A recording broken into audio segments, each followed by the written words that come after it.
Chapter 76. Planting a seed called redemption. Sir, this is it. The slave trader who led the way looked rather skinny. After arriving at the target location, he quickly turned around and looked at Carl with a flattering smile. Yes, sir, can you let us go? A man with a scar on his face raised his hands to Carl and said, looking at his expression begging for mercy, he almost fell to his knees. Carl looked at the two people's eyes begging for mercy. He only knew one thing, that is, dogs can't change their eating shit. But Carl still wanted to squeeze all their value out of them. Do you know the slave locations from 1st to 28th? The two of them were a little confused for a while. What exactly was this gentleman going to do? Was he here to buy slaves? Sir, we know. Sir, do you want to go now? It's good to know. You two are waiting outside. Don't try to escape, otherwise you won't want to know the consequences. Since they know, let them live first. Even if they run away, it doesn't matter. His observation hockey has already locked the two of them tightly, so there is no fear of them escaping. Yes, we will wait outside. Yes, we are not leaving. The two of them tried their best to smile, but it didn't look like they were smiling at all. Their bodies kept bowing and bending, giving them a proper image of a dog-legged person. Carl didn't say anything, turned around and walked inside. The two of them looked at Carl's entering figure and whispered to the side. Are we really not leaving? What are you afraid of? Maybe this lord is just here to buy slaves. If you are in a good mood. The skinny pirate looked at Scarface obscenely while stretching out his right hand and rubbing it with his thumb and index finger. Good idea. After entering, there is a dark road at first, with only a little light at the front. But the whole space is still quite large, maybe because there are some slaves, who are giants. He looked at the top of the empty passage, which was dozens of meters high. Hey, who is it? Who are you? What are you doing here? The gatekeepers are two young men who are responsible for guarding the door. In the past, those who came in were slave traders, plus slaves. But the person in front of me obviously came alone, which is rare. What about me? I hate human traffickers the most. The reason why I came here is to ask you to die. Carl's eyes showed a fierce light, and an inexplicable aura emanated from his body. I saw the human traffickers in front of me and heard various voices begging for mercy from inside. I immediately recalled all the evil deeds committed by human traffickers on Blue Star. Children who were valuable were sold, and children who were worthless had their hands and feet amputated, or their eyes were gouged out, and they were made to beg on the streets to make a profit. Just pity those parents who have lost their children, crying and depressed all day long. Even before he came to the pirate world, his aunt's child was abducted by human traffickers a year ago. As a result, his aunt lost 30 pounds in a year and shed tears all day long. Every time his mother mentioned his sisters, I hated everything I encountered. In his opinion, all human traffickers should be sentenced to death. I can't do it in Blue Star, and I don't believe I can't do it in the pirate world. Carl clenched his fists. Hateful human traffickers, let you taste the sanctions from the east. It turns out he was looking for trouble. I think you are impatient. Carl's anger had already been accumulated for a long time. He stepped forward, opened the door left and right, and beat the two of them into a ball. Iron Mountain relies on you. Boom. Then he used the unique 8th level boxing technique Tish & Co. When the two of them were in midair, there was a crisp sound of bones coming from their bodies. It seemed that their muscles and bones had been broken, and the door behind them was directly knocked open by their bodies. The moment the door was knocked open, the people inside were startled, and the bald man inside immediately shouted sharply. Who? It seems like they are here to cause trouble. That's not true, give it to me. Following the order, the thugs inside carried weapons and attacked Carl. The moment the door opened, Carl saw that it was filled with various cages, containing people of various races. You guys deserve to die. Carl's eyes were red, and he rushed directly into the crowd. The King of Hell made 3 moves, and the 3 leaders were sent flying directly, hitting the people behind him. A cannon that can reach the sky from the ground. Grab a thug in front of you and beat him up.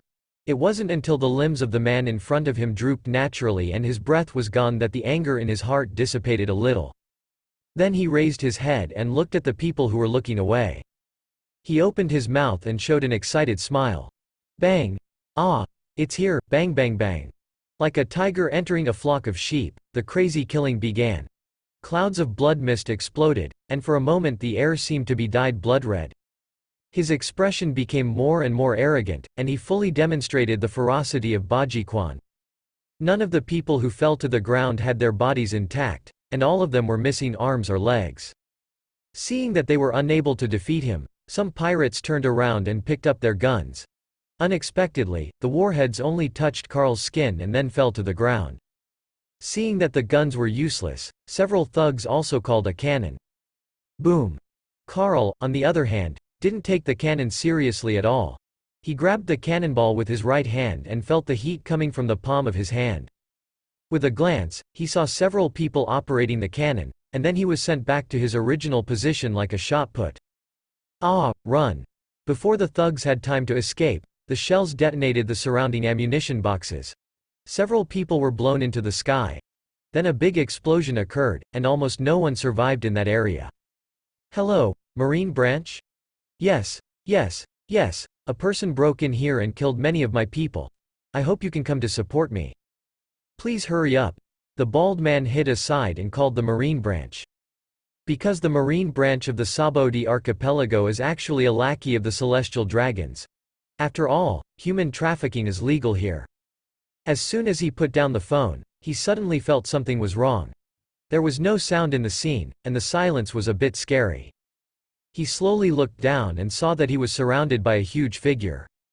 His body suddenly became stiff, and he felt as if he was wrapped in inexplicable fear. His face turned white, and cold sweat broke out all over his body.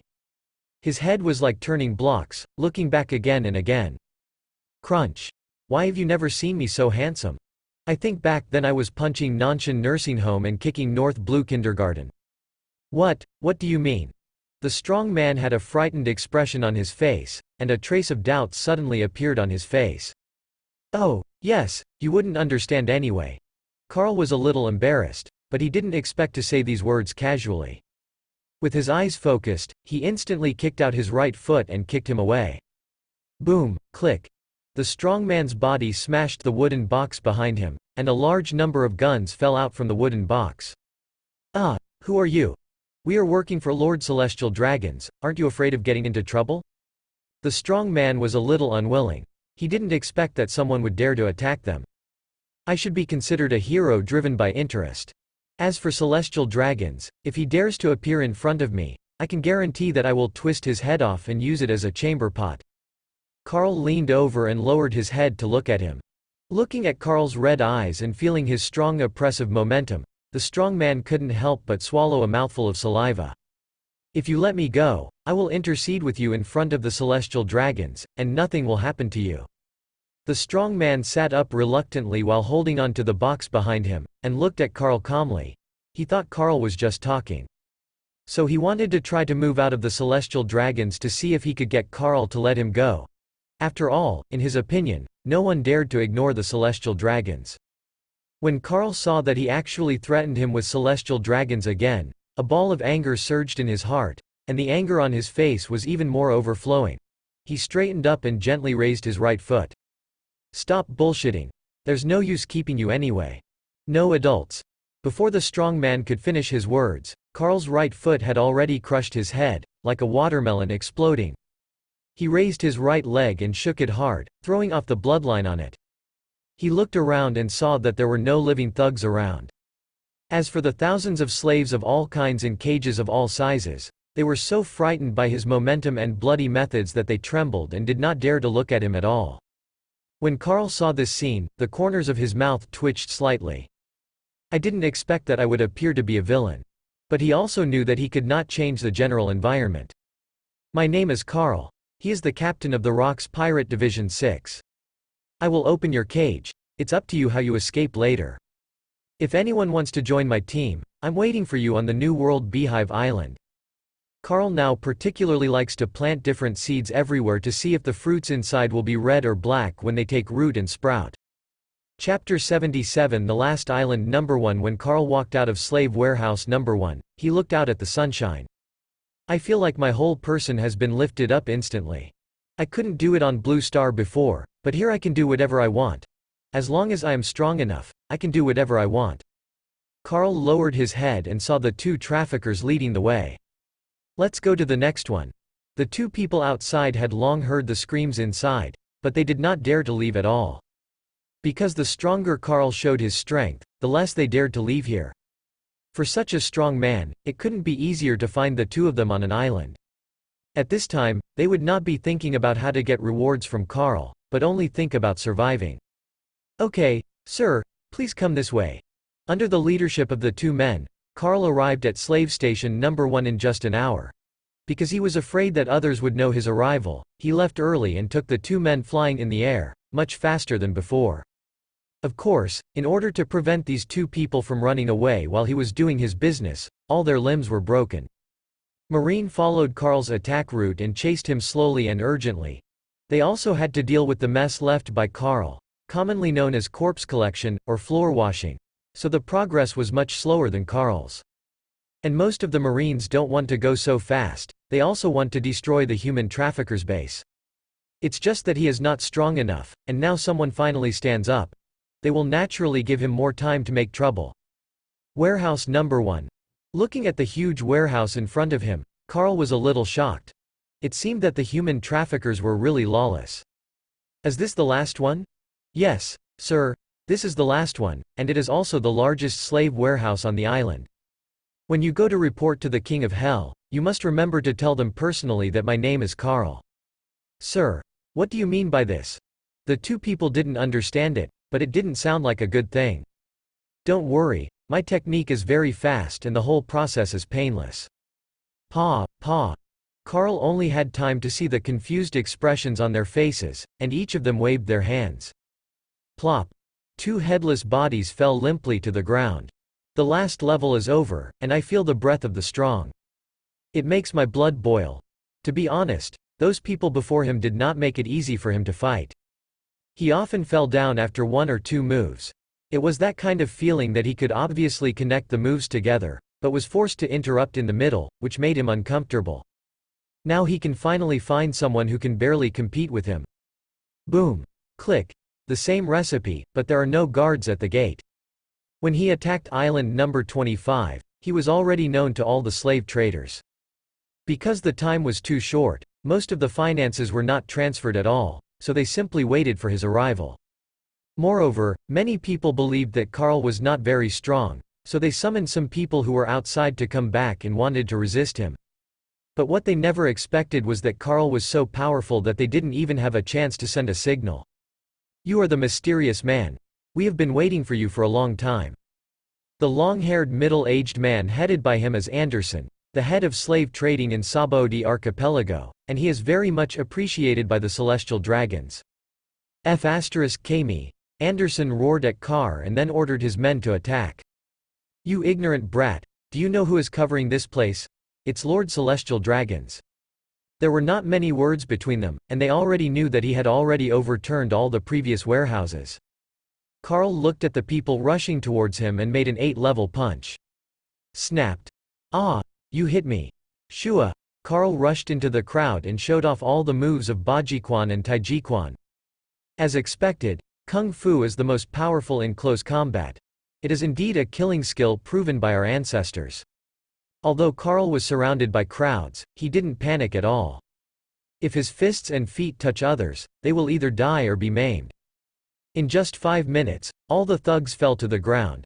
Seeing such a brutal scene, the remaining thugs were so frightened that they ran out of the warehouse. Boy, I admit that you have some strength, but this is not something you are proud of.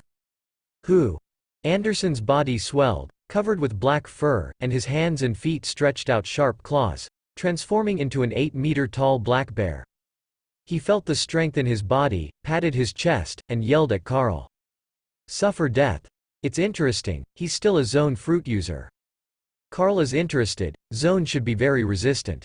He has not released his bone shrinking technique, and his height only remains at just over 4 meters.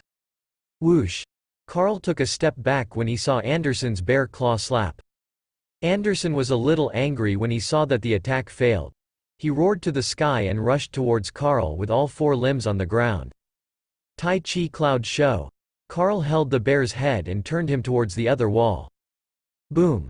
Anderson's bare head penetrated the wall, and the bear's claws violently pulled the head out of the wall. Whoosh. He shook the dust and bricks from his body. A small trick. He didn't feel how powerful Carl's attack was. Suffer death. Anderson jumped up, his whole bare body forming a towering force in the air. A cannon that can reach the sky from the ground. Seeing that he was full of loopholes, he first found the position of the bear's head, then quickly moved around and used a classic move in the 8th level boxing. Bang! There was a muffled sound. Anderson's body rotated 180 degrees in the air, and then hit the ground hard. The air was filled with dust for a while. It hurts me, Ant. Anderson stood up from the ground shaking his head, feeling dizzy in his brain. He didn't yet understand the seriousness of the matter. Ant, are you talking about me? When Carl heard this somewhat insulting word, he was a little angry and couldn't pretend anymore. The body expanded to 8 meters and returned to its original size. You are the first person to say such words to me. Anderson was confused for a moment. Is this the ability of devil fruit? He has never seen this kind of ability that can make things grow bigger out of thin air. But he was a little stunned, but Carl was not. There were sparks of anger burning in Carl's eyes. Come die. He rushed forward, grabbed the black bear's head with his right hand, and slammed it to the ground. Bang! Anderson was stunned by this fall, before he could react. Carl's body was already sitting on the belly of the black bear, his hands were arched left and right, punching one after another. Boom boom boom. Bursts of roaring sounds made the ground tremble slightly, and the dust on the ground filled the air again. After a while, the sound stopped and the smoke gradually dissipated. The imprisoned slaves were able to see the scene again, but the scene in front of them was a bit terrifying. Carl's operation created a huge crater 20 meters in diameter and 5 meters deep in the ground. When Carl's huge body stood up, his hands were covered with blood and minced meat. Just seeing it was enough to make ordinary people feel sick and vomit. Carl walked out of the pit, found some clean clothes, and began to clean his hands. Only then could they clearly see the upper body of the black bear, which was already mangled with blood and looked more like a ball of flesh. Anderson felt a little unwilling. They won't let you go. Just when Carl was on top, breathing a sigh of relief, he heard Anderson's words. Is Zone's vitality so tenacious? Don't worry, I will send them down to see you. Armed colors. Carl's right hand is covered with armament hockey. Since fists alone can't let you rest completely, then I will let you die more completely. Carl jumped down into the pit and directly smashed the black bear's head into pieces with his fist wrapped in armament hockey. The black bear's body gradually shrank, showing its original appearance, but now it was a headless corpse. You should die like this, right? Carl saw that he could no longer maintain the form of a black bear and had no heartbeat. He looked at his right hand. It's dirty again, I have to wipe it again. Russell. While Carl was wiping his hands, the slaves did not disturb him, but looked at him in front of the cage. Because the thugs here previously told about his experience and knew that after every attack on a slave warehouse, he released the slaves inside, so they were very much looking forward to this moment. But they didn't dare to disturb him, lest they cause this mysterious man's displeasure, which would be more than worth the loss. Again. I will release you. If you want to follow me, please come to New World Beehive Island to find me. Carl stood up and opened everyone's cells. But Carl was not in a hurry to go out, but sat facing the door. Although they had all come out, none of them went out first. They just stared blankly at Carl sitting at the door, not knowing what it meant. Tap, step, step. At this moment, they heard noisy footsteps outside the door.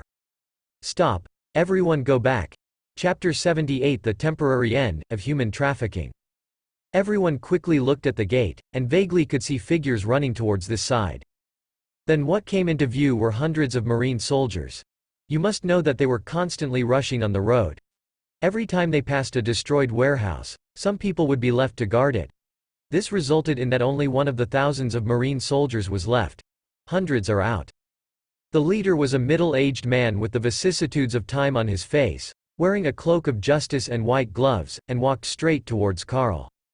When Hodith first walked into the door, he saw Carl and the slaves beside him. Seeing the environment and the situation, he knew that it was unlikely that those slaves had done this. Because Carl moved a stool, his face was expressionless, and his body was facing the direction of the door. His expression was a little serious, and he took a look at the situation. Although he wanted to kill these human traffickers, his identity made it impossible for him to take action. Then he looked at Karl's huge body. I am Hodith Vice Admiral. We received reports from the masses, and it seems that you are the one causing the trouble. It's you who created this environment, and you killed so many people. I hope you can come with us. Karl sat on the stool and looked at Hodith with a mocking expression. Oh, so, can I think that you, Marine, are the protective umbrella for these scum? Click. The next second, Karl's expression suddenly became angry, and the armrest of the stool was smashed to pieces. Do you know what they are doing? They are carrying out human trafficking. Marines like you don't deserve to be called justice. Your justice, in my opinion, is a piece of shit. Hodith's body stiffened. He knew that what he was doing was wrong, but he couldn't help but had to do it. His eyes dodged for a while, then he looked at Karl and said in a deep voice. Sir, please come with us. Now that things have happened, if he doesn't catch the culprit, he will definitely be punished by the celestial dragons, so he has to make a choice. If he hadn't seen Karl's huge and oppressive body and the tragic scene, Hodith would have taken action long ago. It's no use talking so much, come on. Karl retracted his angry expression and showed a teasing smile. Then he spread his hands and raised his chin slightly to signal Hodith. Seeing that Karl did not obey, Hodith threw his cloak to the marine soldiers present. You guys go out first. Yes, Hodith Vice Admiral. His adjutant immediately saw that the atmosphere at the scene was not right. The Vice Admiral was going to take action himself. In this case, not only would their strength not be able to help, but they would become a drag on Hodith's Vice Admiral, so they turned around and led him. The team headed outside. It's my duty, I'm sorry. Buzz. Hodith Vice Admiral is covered in armament hockey. Finger pistol. In Karl's eyes, he first used Shao to quickly approach Karl, and then stretched out his right index finger and pointed at Karl's chest. Seeing that he had no murderous intentions, he decided to let him go. First he stretched out his left hand and grabbed Hodith's arm. Snapped. Hodith felt the power coming from Karl's arm and looked at Karl with a shocked expression. Such strength should not appear in the first half of the Grand Line. You guys aren't leaving yet? Karl squinted his eyes and tilted his head, and said to the slaves present, because this warehouse also has a side door, and no one was guarding that side door at this time. Whoosh. Tap tap tap. When the slaves saw Karl's gesture, they seemed to have been given a new life. They smiled gratefully at Karl, looked at Hodith timidly, and hurriedly ran out towards the side door. Hodith did not stop the slaves from escaping. Looking at the timid eyes of the slaves, he blamed himself a little. He originally joined Marine for the sake of justice, but he didn't expect it now. After everyone was gone, they looked at Karl with a solemn expression. Who are you?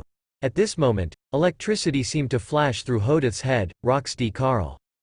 He suddenly recalled the document issued by Kong Admiral, which contained Rox D. Karl's reward order. As mentioned before, Sengoku and others misheard it. Don't say I wrote it wrong, thank you. And now the bounty has reached 1.3 billion belly. No, you recognized me. This is no longer interesting. But to be on the safe side, you'd better get some sleep first. The Xuanzang of heaven and earth, the root of Wan Qi. I have cultivated extensively for hundreds of millions of kalpas to prove my magical powers. Within and outside the three realms, only Tao is the only one. There is golden light in my body, which reflects my body. Karl stood up suddenly and recited the golden light spell, his whole body exuding golden light. Hodith still couldn't believe it when he saw Karl admit it. He couldn't figure out why the captain of Rock's Pirates 6th Division came to the first half of the pirate world. There shouldn't be anything they need in the first half of the Grand Line, right? It's really you. How did you come here? Karl realized the true meaning of the golden light spell in his previous practice. The golden light spell can not only be used to assist defense, but can also be used as a means of offense. Flying big bricks. Karl spilled the golden light spell out of his body, forming a giant door-like slab. He grabbed the side of the brick with both hands, veins popped out in his arms, and slapped the brick towards Hodith with a fierce look on his face. All these preparations were completed in just a few seconds, and Hodith had no time to think extra. Iron body. Hodith saw the dozens of meters-long bricks and then looked at the small space. He had nowhere to escape and could only forcefully connect. Boom. When Hodith's hands collided with the golden bricks, veins popped up on his face. He used all his strength, but he still couldn't withstand the impact of the bricks. Ah! Puff! With a loud noise, Hodies was hit to the ground, and he fainted instantly. You still don't know that Iron Body is actually a useless skill. Anyway, when he was watching the anime, he didn't feel how useful the Iron Body was.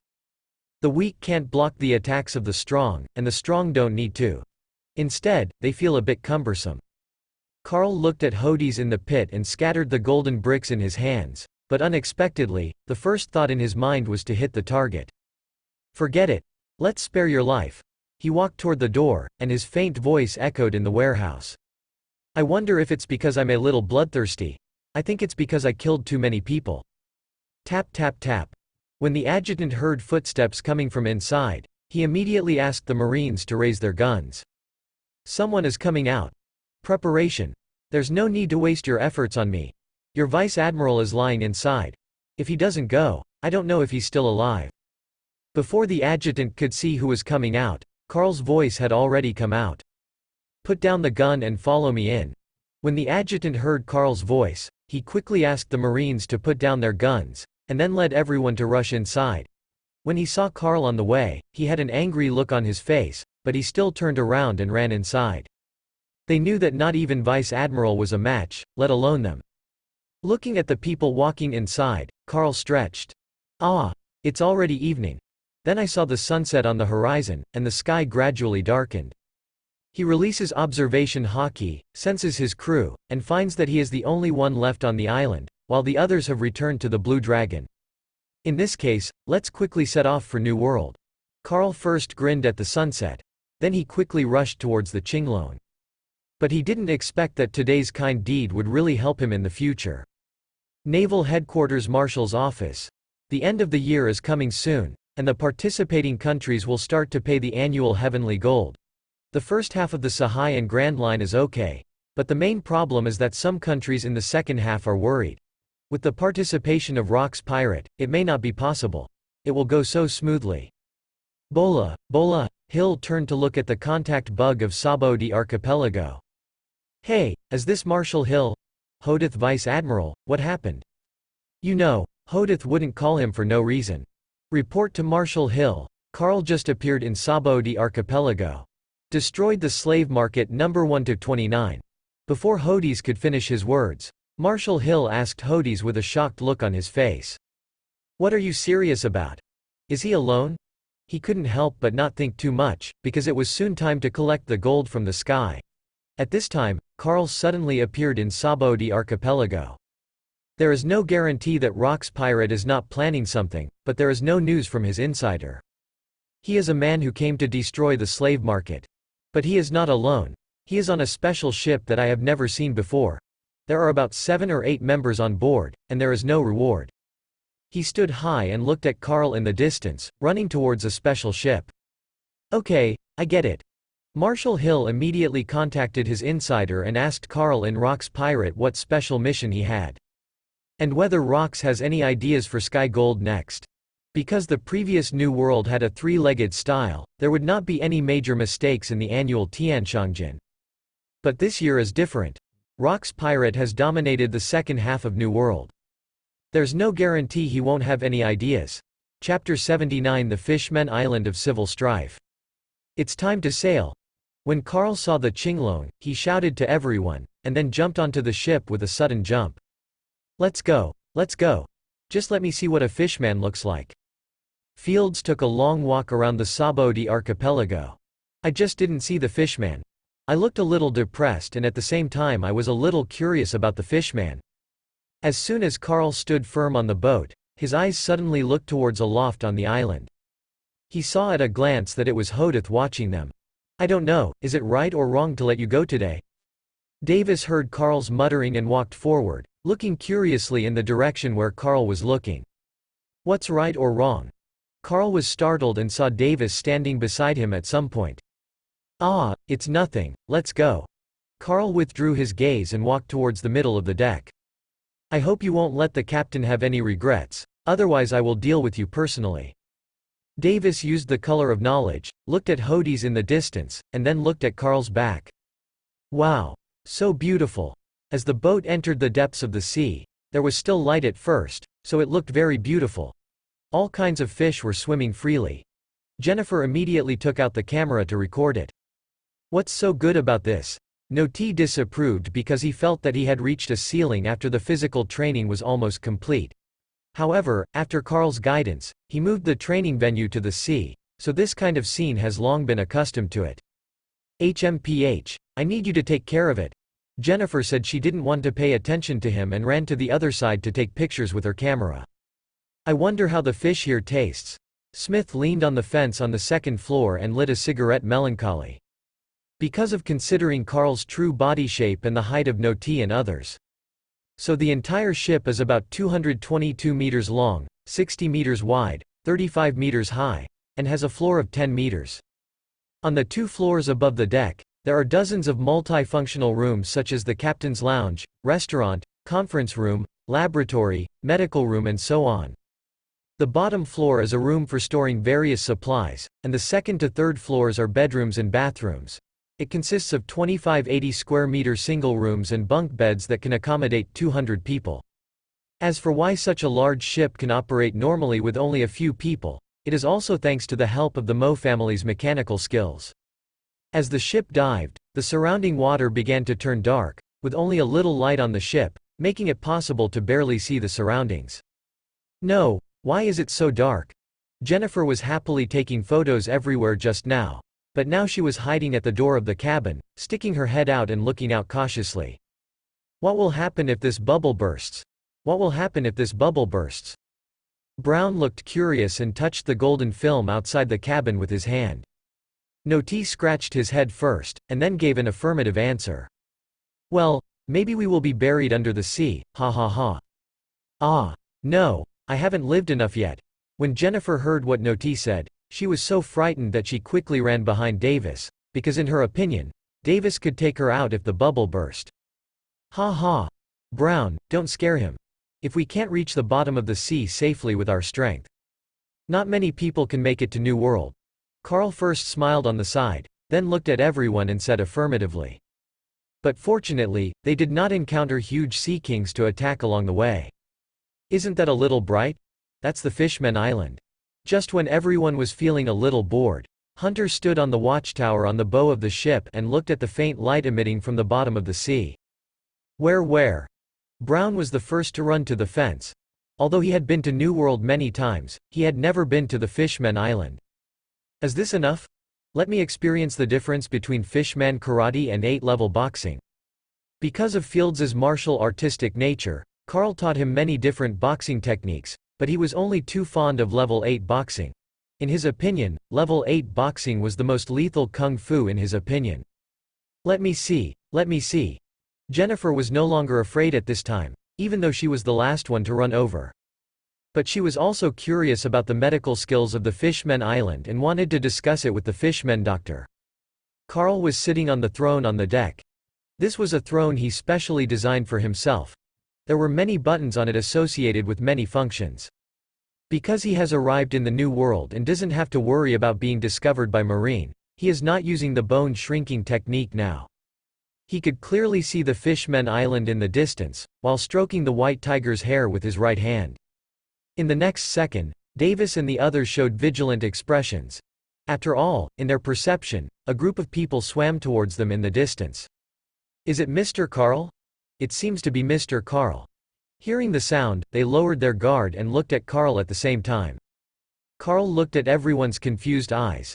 Don't worry, there is a part of my crew here, they are here to welcome us. Carl had contacted Clay via the phone bug after the ship entered the sea.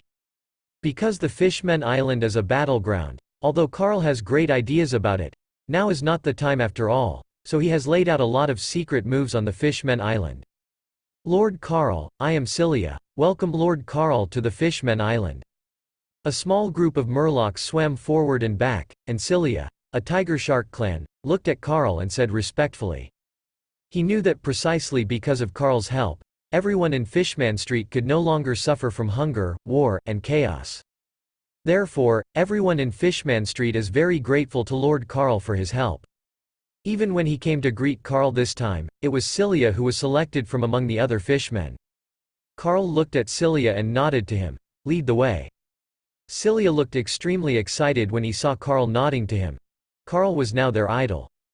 "Please follow me, Lord Carl." Under the leadership of Cilia, everyone quickly arrived at Fishman Street. On the way, I passed Cilia's introduction and learned that the Fishmen Island is currently in political turmoil. In their words, Carl heard that they wanted him to help solve the chaotic problem of the Fishmen Island. But Carl now has no interest in solving the political chaos on the Fishmen Island. Because even if he solves the problem, he can't blatantly put the Fishmen tribe under his rule. Now is not the time. Cilia is only the mouthpiece of the Fishmen, but he also wants to end the civil strife on the Fishmen Island as soon as possible. I just heard Mr. Carl say this, although I am a little confused. Why can't it be solved now? But he was a smart person anyway, so he didn't ask. "Sir Carl, this is the place that everyone in Fishman Street has prepared for you all to stay." Carl looked at the exquisite room in front of him and felt a sense of satisfaction. Although he didn't know who this room belonged to, since he could free up such an exquisite house for them to stay in, it already showed their respect. "I am determined. Master Carl is joking, these are what we should do." Hearing Carl's praise, Cilia felt a little embarrassed. First he took a deep breath, then pointed his right hand inward and said to everyone, "My lords, please go first. We have prepared a sumptuous dinner for you all tomorrow. I hope you can attend."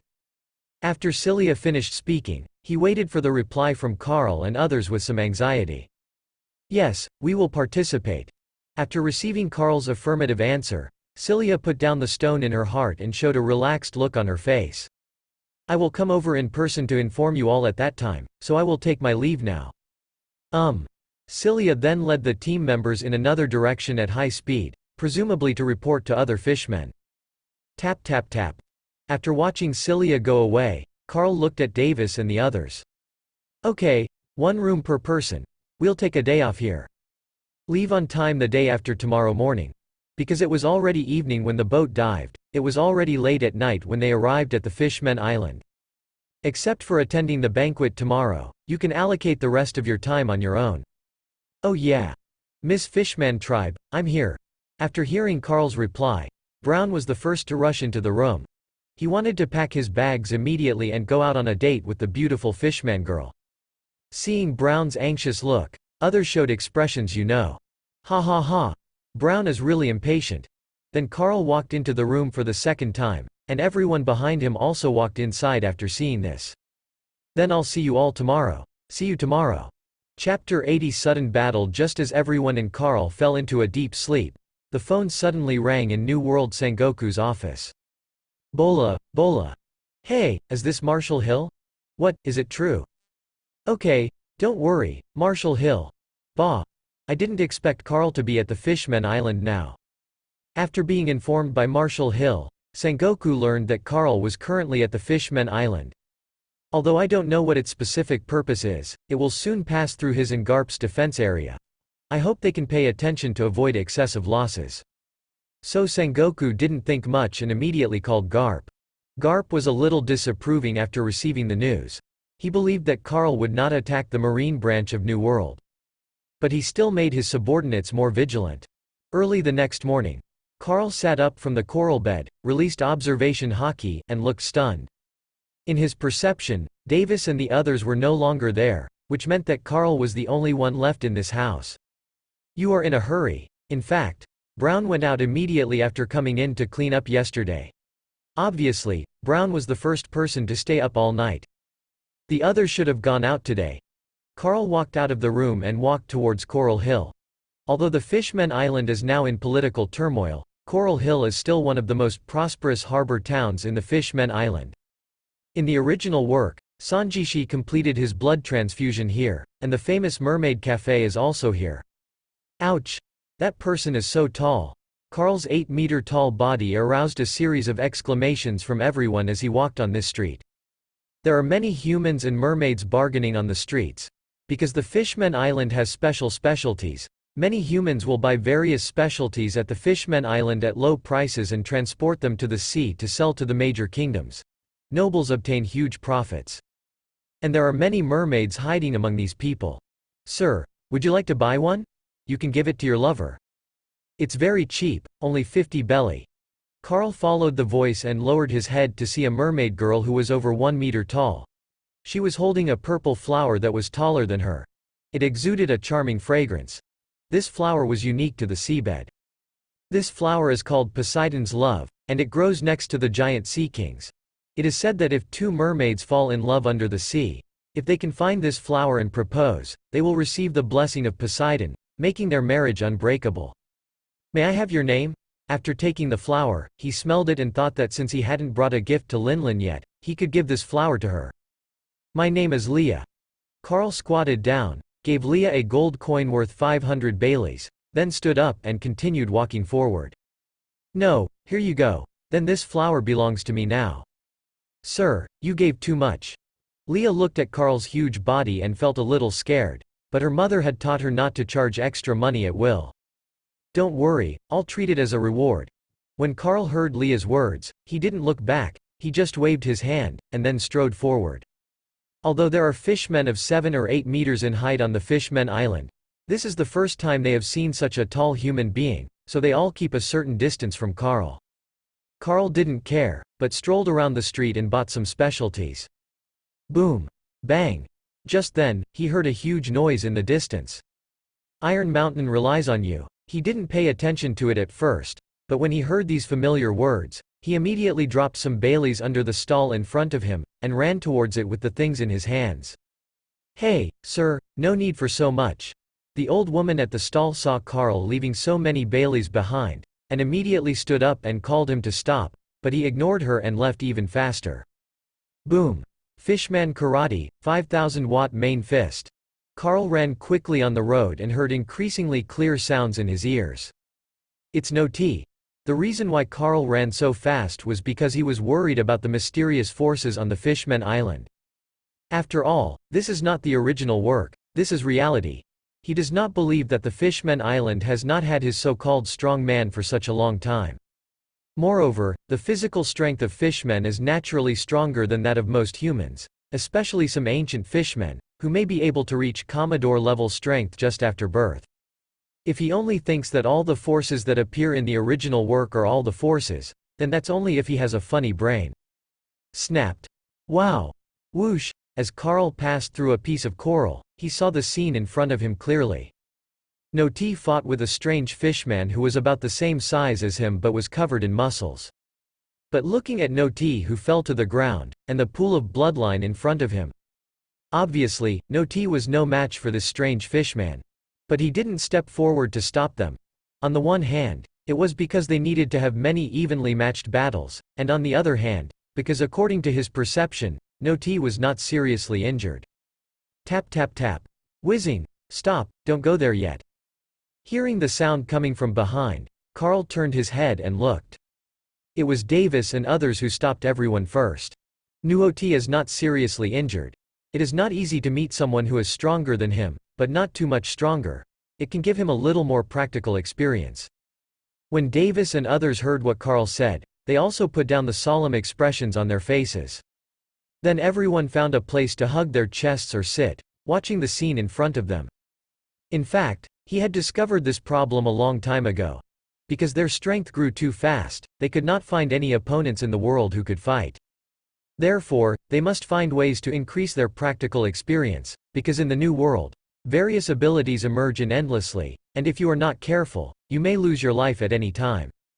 Instead of something like that happening, it would be better to find an opponent who can be evenly matched in advance and let them gain more combat experience.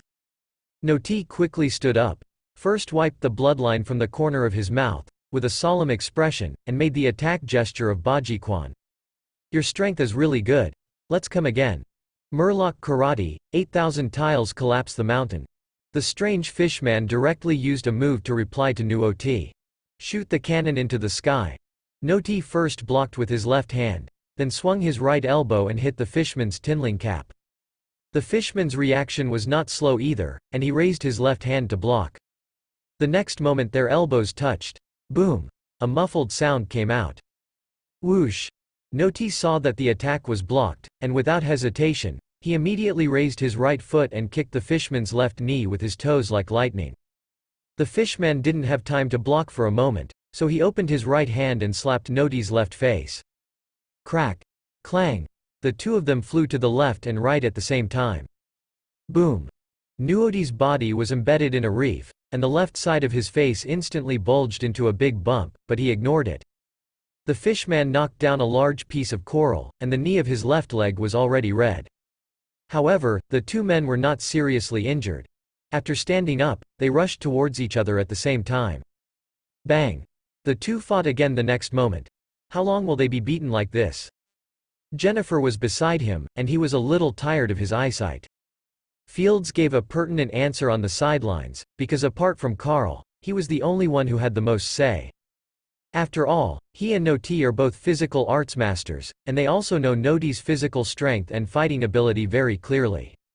I can't stop looking like this for a few hours. Ah, does it take so long? Can I? Jennifer was not interested in fighting scenes, and with so many people watching, there was no danger. You must know that she is discussing medical skills with the doctors of the Fishmen Island, and she does not want to waste this time. Fields concentrated on watching the two men fighting on the field. It's okay, you can continue to play, I will be here to watch. Come on, I'm afraid your hands are itchy. Brown made his purpose clear. Fields and Noti are the only martial arts idiots on this boat. Okay, let's go and do our own thing. Fields and I are here to watch. Carl looked at the battle and couldn't tell the winner for a moment. With so many people surrounding here, it was a waste of everyone's time. So I proposed to let them do their own thing first. Okay, let's go. My little sister, I'm here.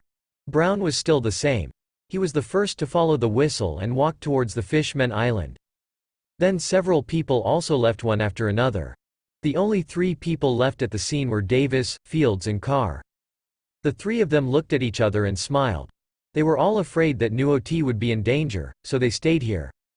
Chapter 81 Khalil 1-3. I only have one card left.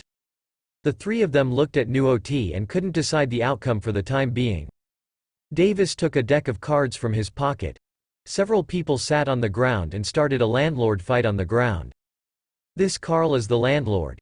He looked at the two people present with a proud look on his face, because the remaining one in his hand was the king. If nothing else, he should be the winner, but the more you think about it, the easier it is for accidents to happen. Boom! Just then a roar came, far louder than the previous roar.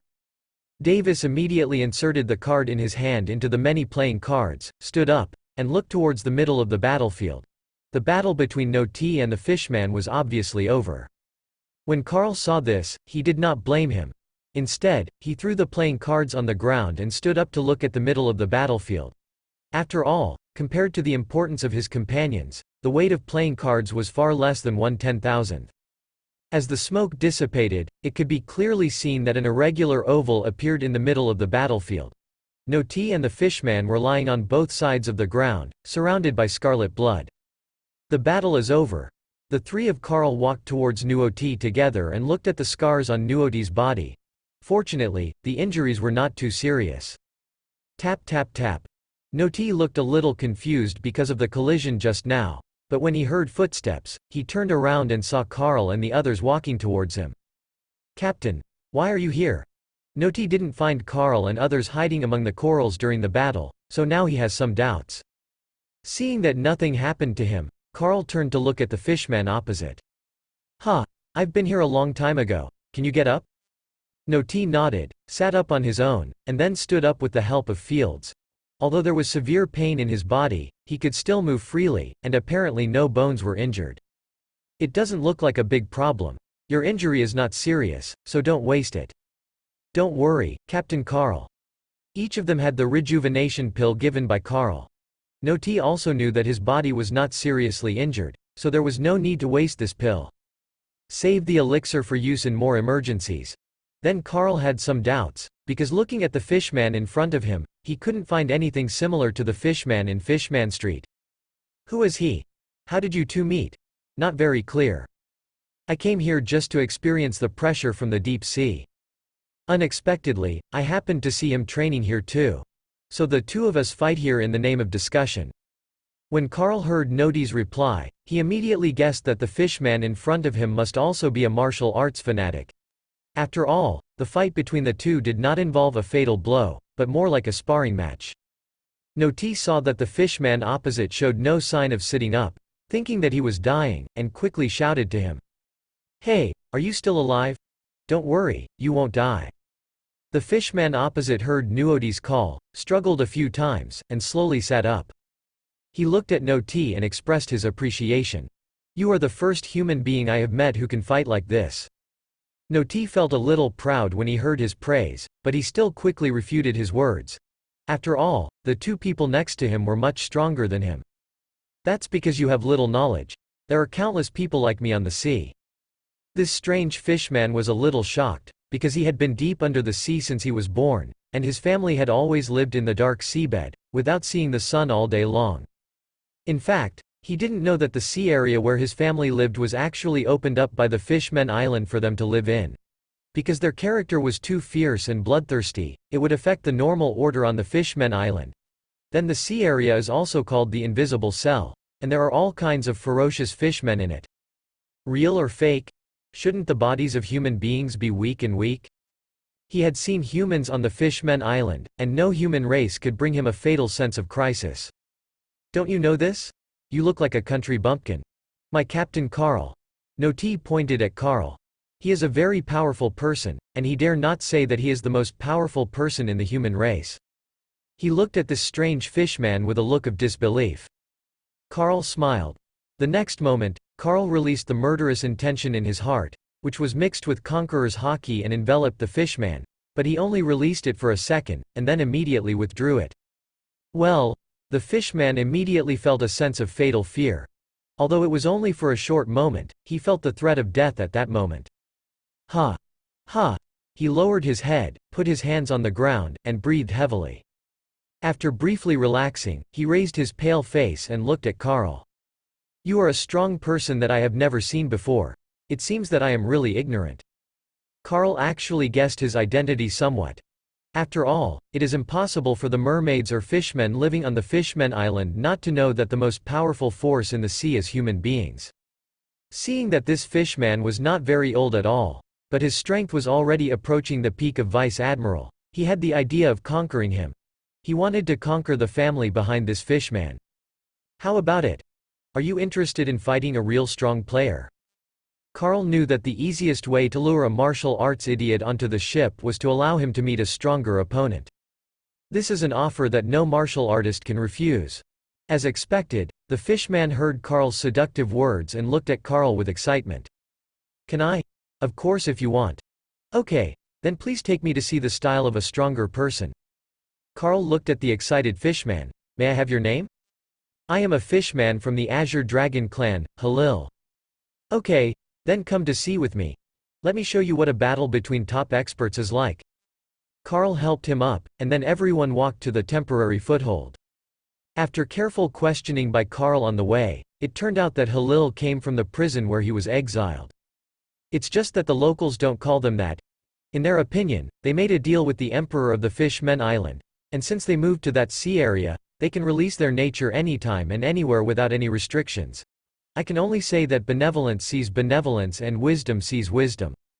This is Khalil, and he will be our new crew member in the future.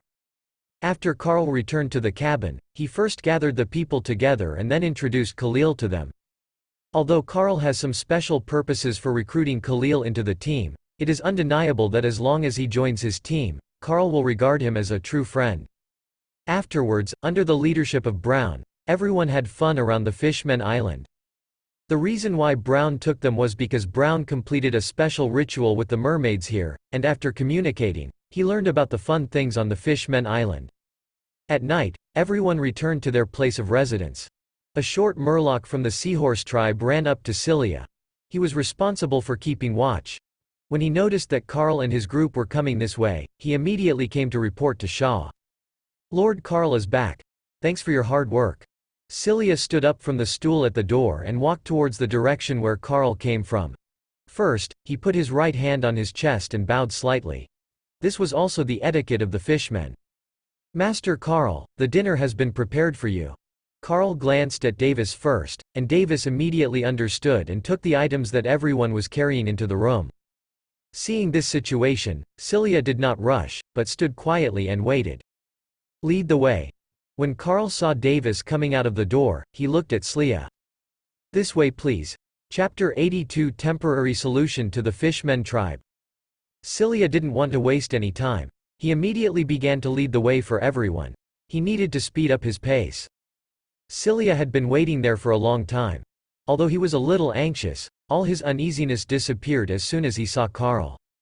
Cilia led Carl and his group into the depths of Fishman Street. Deep in Fishman Street, there is a brightly lit hall. This hall is very spacious and filled with bustling fishmen. This hall was built recently and is mainly used for various conferences. The meeting place was noisy and full of people. Is Lord Carl not here yet? How long has this guy Slia been here? It's been an hour already. Although Leo belongs to the turtle tribe, he does not fit the slow image of the turtles at all. Instead, he appears to be extremely impatient and can be regarded as an outlier among the turtle tribe. Don't worry, Leo. Since Lord Carl has promised to come, he will definitely not be late. That's it, Leo, don't worry. Kano from the octopus tribe said in agreement. The three of them are the initiators of this dinner, and they are also the 3 secret chess pieces that Clay left on the Fishmen Island. Kano has a calm personality and is currently responsible for transporting manpower and materials with Cake Island. Currently, nearly 800,000 fishmen have settled in the Desert Sea area. Since the Desert Sea area has not yet been fully developed, despite the large number of people, 8 months is obviously not enough to develop the 56 islands one by one, so that more fishmen cannot be accommodated for the time being. At the same time, on the one hand, these 56 small islands need to be developed simultaneously, and on the other hand, they must build their own homes underwater. The reason why most fish people like land is because they can enjoy the sunshine, but they are not very adapted to life on land and prefer to live under the water. After several months of statistics, the number of registered members of the Fishmen clan has exceeded 1.7 million. In fact, the population of the Fishmen is huge. When they moved to the Fishmen Island, the fishmen in the surrounding seas learned about the situation and sent people to investigate. Most of these fishmen are descendants of the ancient fishmen. Knowing that they had the opportunity to go to the New World and experience real sunshine, many fishmen returned to Fishman Street with their families. The residents of Fishman Street also gradually incorporated them into their own communities, which caused the number of fishmen to increase dramatically. Arlo, who is responsible for mediating the conflicts between the ancient fishermen and the fishmen, is a descendant of the whale sharks of the ancient fishmen. Although he is 72 years old, it is equivalent to 22 years old in humans. After all, their lifespan is more than 300 years. Leo, the violent turtle clan, is responsible for managing the war department of the Fishmen clan. Crunch. Lakali pushed open the door and shouted to the fishman inside. Master Carl is here. Did something really come over? Of course Carl is here, then let's go out and greet him. Kano stood up first and then led everyone out of the door. I have met Mr. Carl. I have met Mr. Carl. When Carl and his group walked to the door, they saw this scene. The 3 leaders were Kano, Leo and Alo, followed by a large group of Murlocs from Wu Yaya. Everyone bowed to Carl. Okay, get up, let's go in first. Okay, Mr. Carl, please come in. Kano straightened up first, looked at Carl eagerly, and then directed everyone to make way. Kano led Carl and his group from the front towards the innermost dining table. The dining table was extremely huge, and it was filled with a faint smell of seaweed. It must not have taken long to make, and it looked like it was specially prepared for him. After everyone sat down, Kano and others picked up the wine glasses on the table and said to Carl, "Welcome Mr. Carl to the Fishmen Island. Let us express our sincere thanks to Mr. Carl for his arrival. Master Carl, thank you for your helping hand. Dry."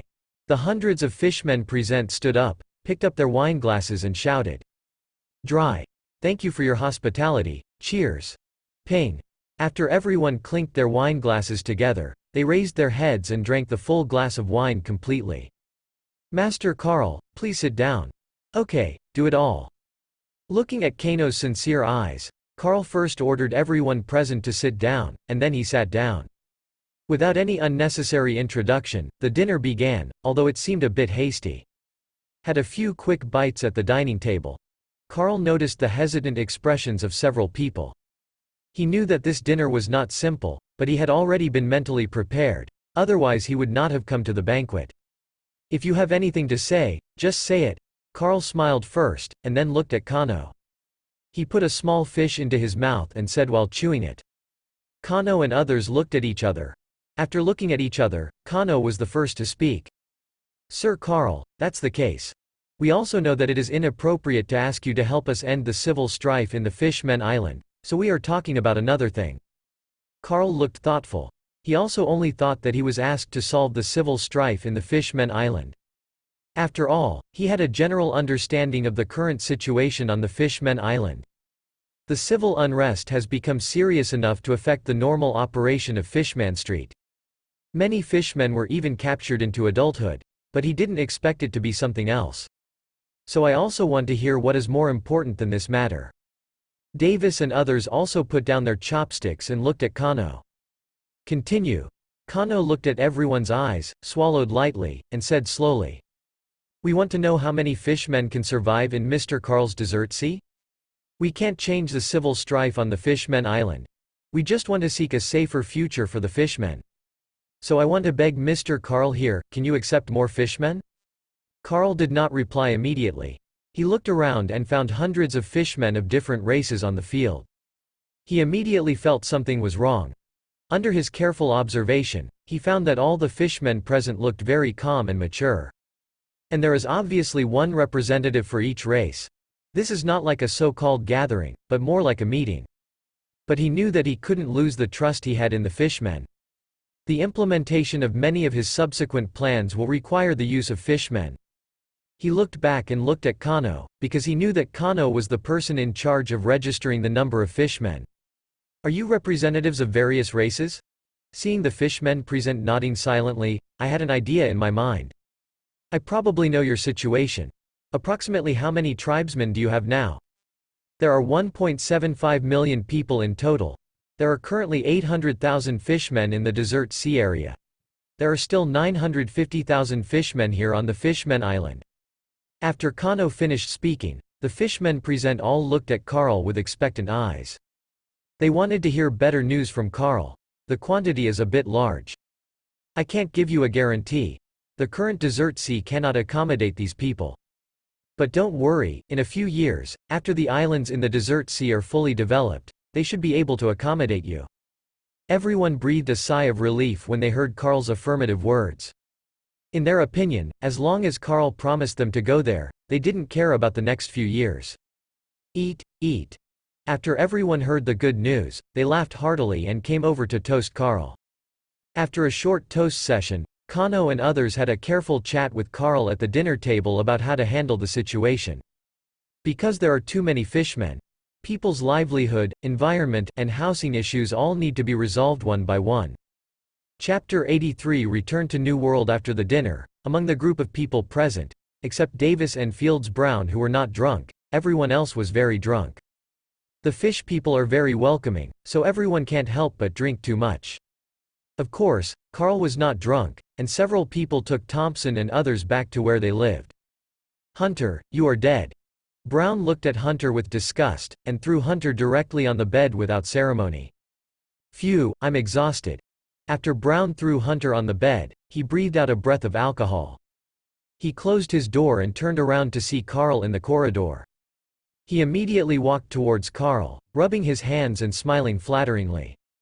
Captain, I'm going out for a while, hey hey. As soon as Carl saw Brown's expression, he knew what this kid was thinking.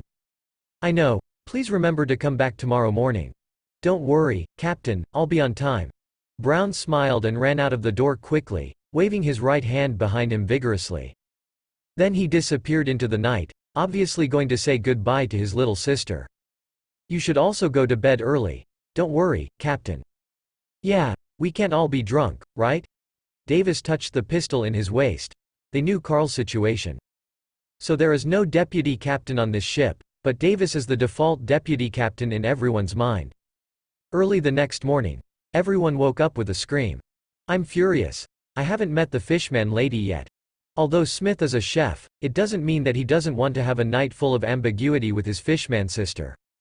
It's just a pity that I accidentally drank too much while drinking together yesterday, which resulted in me missing this good opportunity.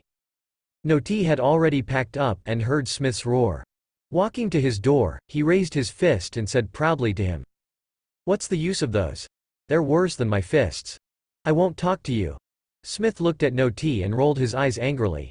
He didn't want to compete with this martial artist. What could a martial artist know?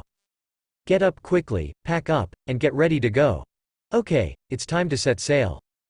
Carl heard their noisy voices and walked out of the door early. "Help me get these medical books. Are you buying too much? Who told you to treat me like that? This is your punishment." Everyone looked at Fields walking out of Jennifer's room, with a mountain of books higher than him on his shoulders, and they all lowered their heads and chuckled. Who asked Fields to lift Jennifer in the air when he went to Sky Island? It's true that he deserved it. Fields knew that this was his way to redeem himself, so he had nothing to be unhappy about. And this mountain of books only looks big, but actually it doesn't put a lot of pressure on him. HMPH. Let's see if you dare to do this to me next time. Jennifer raised her head slightly, showing a proud look. He glanced at Fields, then jumped to the front. Several people smiled knowingly and quickly followed. Then the group of people and Khalil walked towards the Azure Dragon. When everyone walked to the port, they saw Kano and others. "Lord Carl. The ship is ready for you." Kano and the others learned yesterday that Carl was going to sea today. "Carl's ship has already been moved to the port where it goes to sea. I am determined. You have to speed up your pace later." After seeing their preparations, he looked at Kano with relief. "Please don't worry, Lord Carl. I wish Lord Carl a happy journey." Carl nodded and walked down the stairs to the ship. Thump thump thump. After seeing Carl and others boarding the ship, everyone saluted and watched Carl and others leave. The boat slowly slid forward, and when it was about to leave the Fishmen Island, Brown lay on the fence, carefully looking into the depths of the Fishmen Island, and kept mumbling. Lily, Sasha, Lisa, Ari. When Smith heard the different names on Brown's mouth, his whole face was ferocious, and he was so angry that his back teeth almost broke. He rushed up and grabbed Brown's collar. "How many have you touched? Hurry up and come as expected." Brown was a little frightened when he saw Smith's ferocious face, and hurriedly threw him away, and then ran around on the deck, with Smith chasing after him. I didn't. Hurry up and tell me." During this process, no one paid attention to the quarrel between the two of them, but carefully observed the surroundings of the seawater. Under their naked eyes, there were fishmen everywhere, escorting them all the way. The ship began to float toward the surface of the water, and the surrounding waters began to become clearer. It was obvious that it was almost reaching the surface of the sea. The fishmen who followed also dived down one after another, but did not come up to say hello to them. Is this New World? Why does it feel like nothing has changed? Jennifer showed a regretful expression, thinking that New World would be very different from the first half. Reached? Brown and Smith also stopped quickly, looked at each other with disgusted expressions, and then ran to the deck railing. What changes can be made in the New World? It's just that the people are more powerful. Let's go to Punk Hazard first. I have a revenge and want to avenge it. When Carl was at the Fishmen Island, he received a letter from Clay. New World has not changed much in these 8 months. Rock's pirate has recruited many new pirates, but there are no big battles. Marine has not changed at all, except that Marine has the last 2 branches in New World, both of which are near the Fishmen Island. One is Sengoku's Punk Hazard. The other one is Garp's West Road Island. The two of them firmly controlled the security of the New World entrance. Many new pirates were stopped by Garp and Sengoku when they entered the New World. As a result, Rock's pirate doesn't have a lot of new blood added to it. After Carl learned that Sengoku was in Punk Hazard, all he wanted now was revenge. You know, if Charlotte Linlin hadn't arrived in time, Sengoku would have beaten him to death. The hatred of life and death is irreconcilable, he could never forget this hatred. Understood, Captain. Although Thompson doesn't know why he wants to go to Punk Hazard. But this did not affect his decision to follow the captain. No one else raised any questions. Of course, the course of a pirate ship must be obeyed by the captain. Only the captain can decide the course of the ship. However, at this time on Beehive Island, a conspiracy against Carl began. Seeing that Carl hadn't come back for a long time, John was already preparing to take action against Carl's forces. How are the preparations going? I need to be foolproof.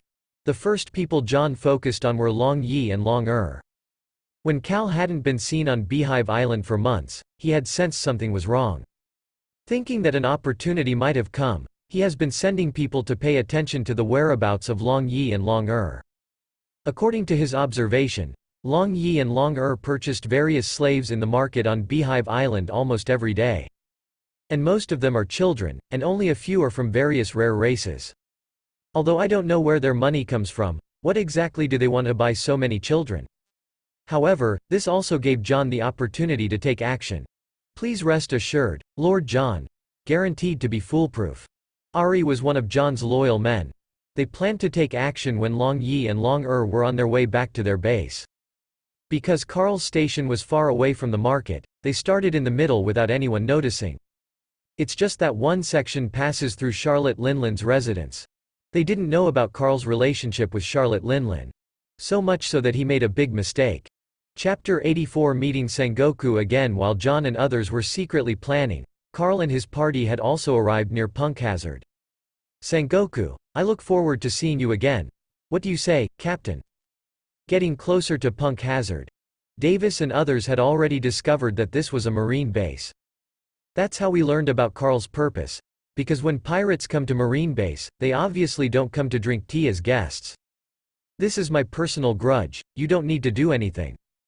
Davis watched Carl calm down and walked toward the front of the deck alone, and immediately stopped him. How is that possible? How can we let our captain come forward alone? Just don't worry, Captain. Fields and Noti had long wanted to have a hearty battle. Let alone how could they let the captain fight alone?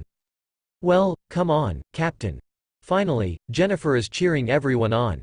Even though Jennifer is the only woman on the ship, is small, and is the ship's doctor. But don't underestimate Jennifer. After several months of growth, his strength has now barely reached the level of Rear Admiral. If anyone underestimates her, he will suffer a big loss. Ha ha ha, then let's have a hearty battle. Carl looked at everyone with a proud smile. Now he would no longer be fighting alone like before. Quick, report Sengoku Vice Admiral, pirates are attacking. Ring, ring, ring. They did not choose to avoid it, but drove straight towards the marine branch. Naturally, he was inevitably discovered by the guards on the shore. The marine soldiers immediately launched the cannon. Boom boom boom. Clang. Is this all New World's marine has to offer? Brown held a long sword and shot down the incoming cannonballs one by one. These are just appetizers, the big ones are to come. Carl crossed his arms and stood on the bow of the ship. The ship did not slow down and still rushed towards the marine branch at an extremely fast speed. G6 branch, Sengoku Vice Admiral Office, dong dong dong. Please come in. With the sound of the door opening, a messenger reported to Sengoku anxiously. Sengoku Vice Admiral, there are pirates attacking the port. Since Sengoku took over here, there were very few pirates rushing towards their branch. Well, do you know what kind of pirate it is? The flag looks like it's Rock's pirate. Hearing the words of the messenger, Sengoku was stunned. What? This is impossible. Sengoku stood up suddenly and was about to go out. Then he thought about it and realized that something wasn't quite right. After all, according to his intelligence sources, there had been nothing unusual about rocks recently. How many people? A terrible thought came to Sengoku's mind. It couldn't be Carl, could it? After all, among the current Rock's pirate captains, only Carl is not on the Beehive Island. Seeing Sengoku's anxious expression, the messenger didn't dare to refuse and said immediately. There is only one boat with about a dozen people on it. Sengoku's expression suddenly turned bad, and he knew that his guess might come true.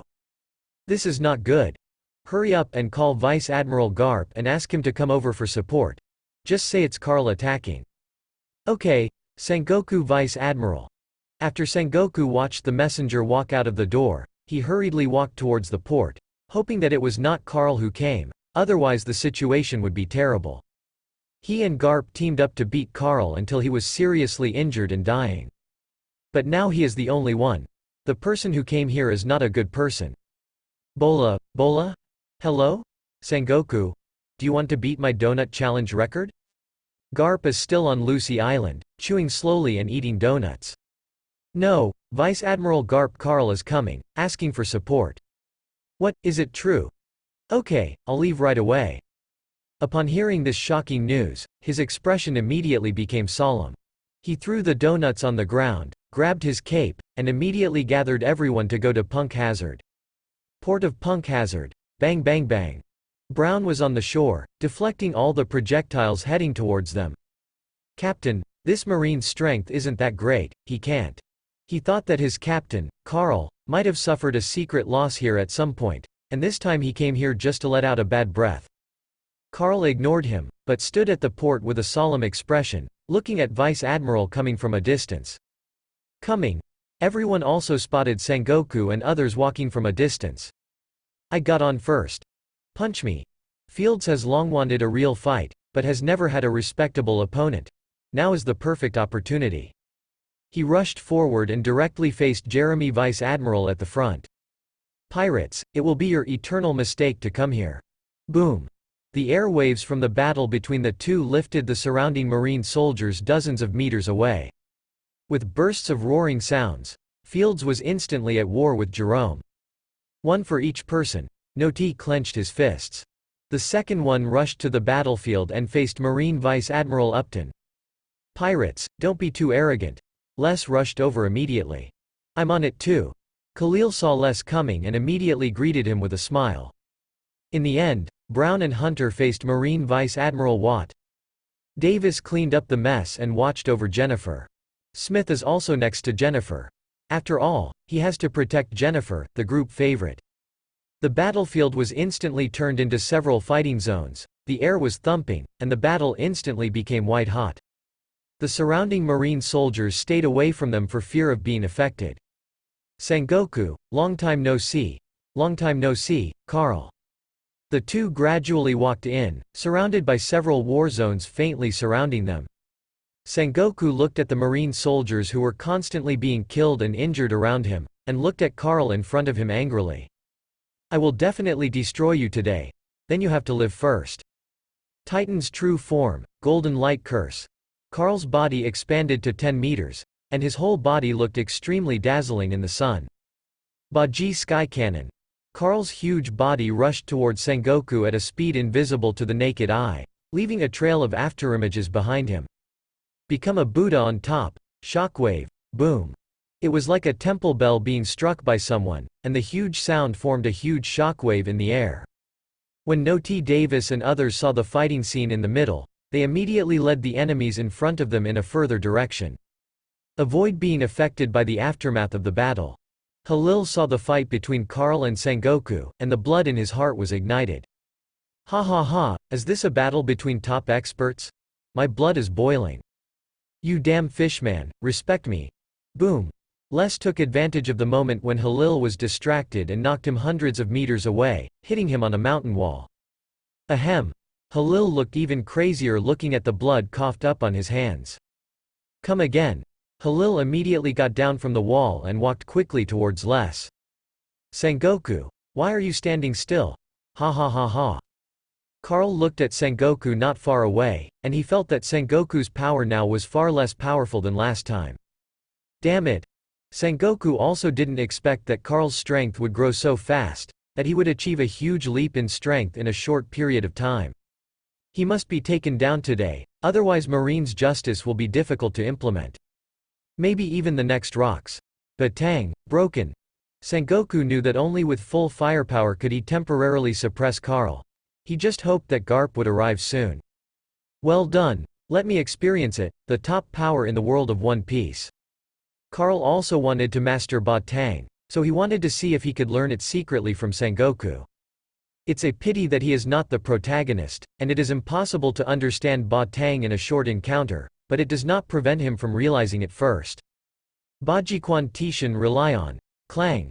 There was a harsh sound, and Carl's right elbow joint and Sengoku's right fist suddenly collided. A red light flashed in Carl's eyes, and Conqueror's haki covered the entire island like a volcano erupting. Plop, plop, it's the Conqueror's haki impact. Move the fainting person backward. Those present had often fought against the great pirates of the New World, so they naturally knew that this was the impact of Conqueror's haki.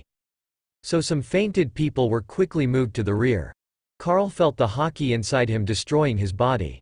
But the power is far less than last time.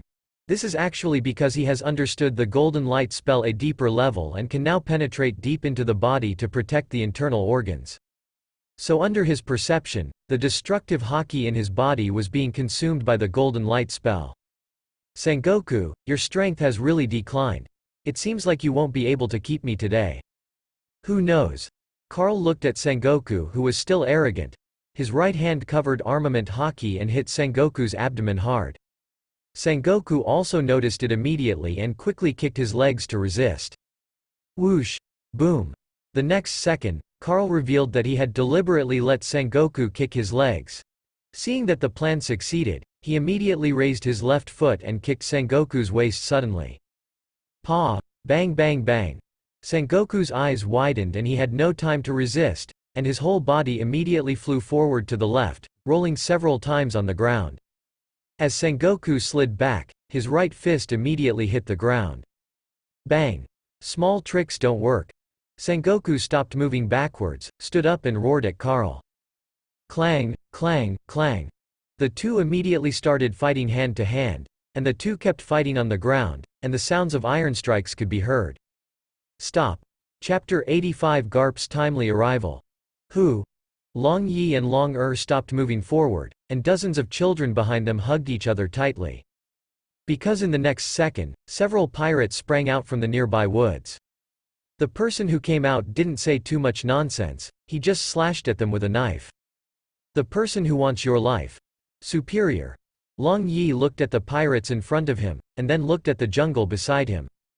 He knew that there must be more people hiding inside, so he immediately turned to look at Long Long nodded. This was a tacit understanding between them. They had long known that danger could come at any time on this island. Even because Carl has been away from the island for a long time, someone might risk attacking the two of them. After all, the two of them carry a huge amount of Bailey. The Xuanzang of heaven and earth, the root of Wan Qi. I have cultivated extensively for hundreds of millions of kalpas to prove my supernatural powers. Within and outside the three realms, only Tao is the only one. There is golden light in my body, which reflects my body. Long Yi and Long had solemn faces. They immediately covered their bodies with golden light spells and stepped forward to meet the enemy. 8th level fist collapse. Long ran to the left first, and Long Yi immediately helped him fend off the pursuing enemies. But the enemy behind seized the gap and slashed directly at Long Yi's back. Clang! But fortunately, Long Yi had mastered the golden light spell. Although it hurt slightly, it did not break through the defense of the golden light spell. Watching Long go away, Long Yi's expression became determined, and he immediately turned to face the pirates. The secret mastermind in the jungle saw Long running to the left and knew something was wrong. He couldn't be allowed to find reinforcements, so he immediately led the remaining pirates to chase that way. Hurry, chase! Although Long Yi's face was very anxious, he couldn't help him much now and had to deal with the enemy in front of him first. I just hope that Long can be one step ahead of them, because not far to the left is Charlotte Linland's station. Punk hazard. /wave. Side kick.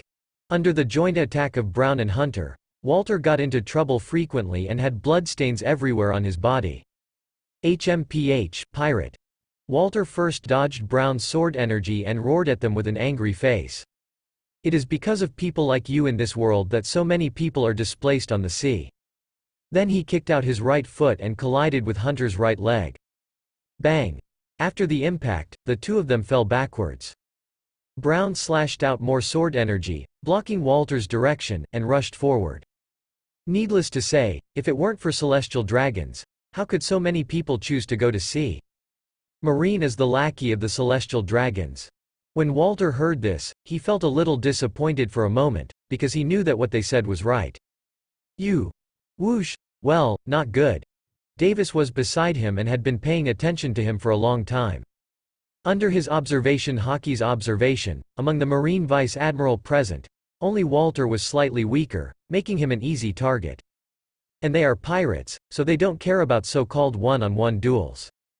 Seeing him lose consciousness for a moment, he seized the opportunity and fired a fatal shot. Peefed. A bullet wrapped in armament Haki passed by Walter's heart, and he had just withdrawn his left hand to cover his chest. The next second, ah! Walter let out a scream. It turned out that just when he was shot through the chest, Brown had already arrived in front of him and chopped off his right arm.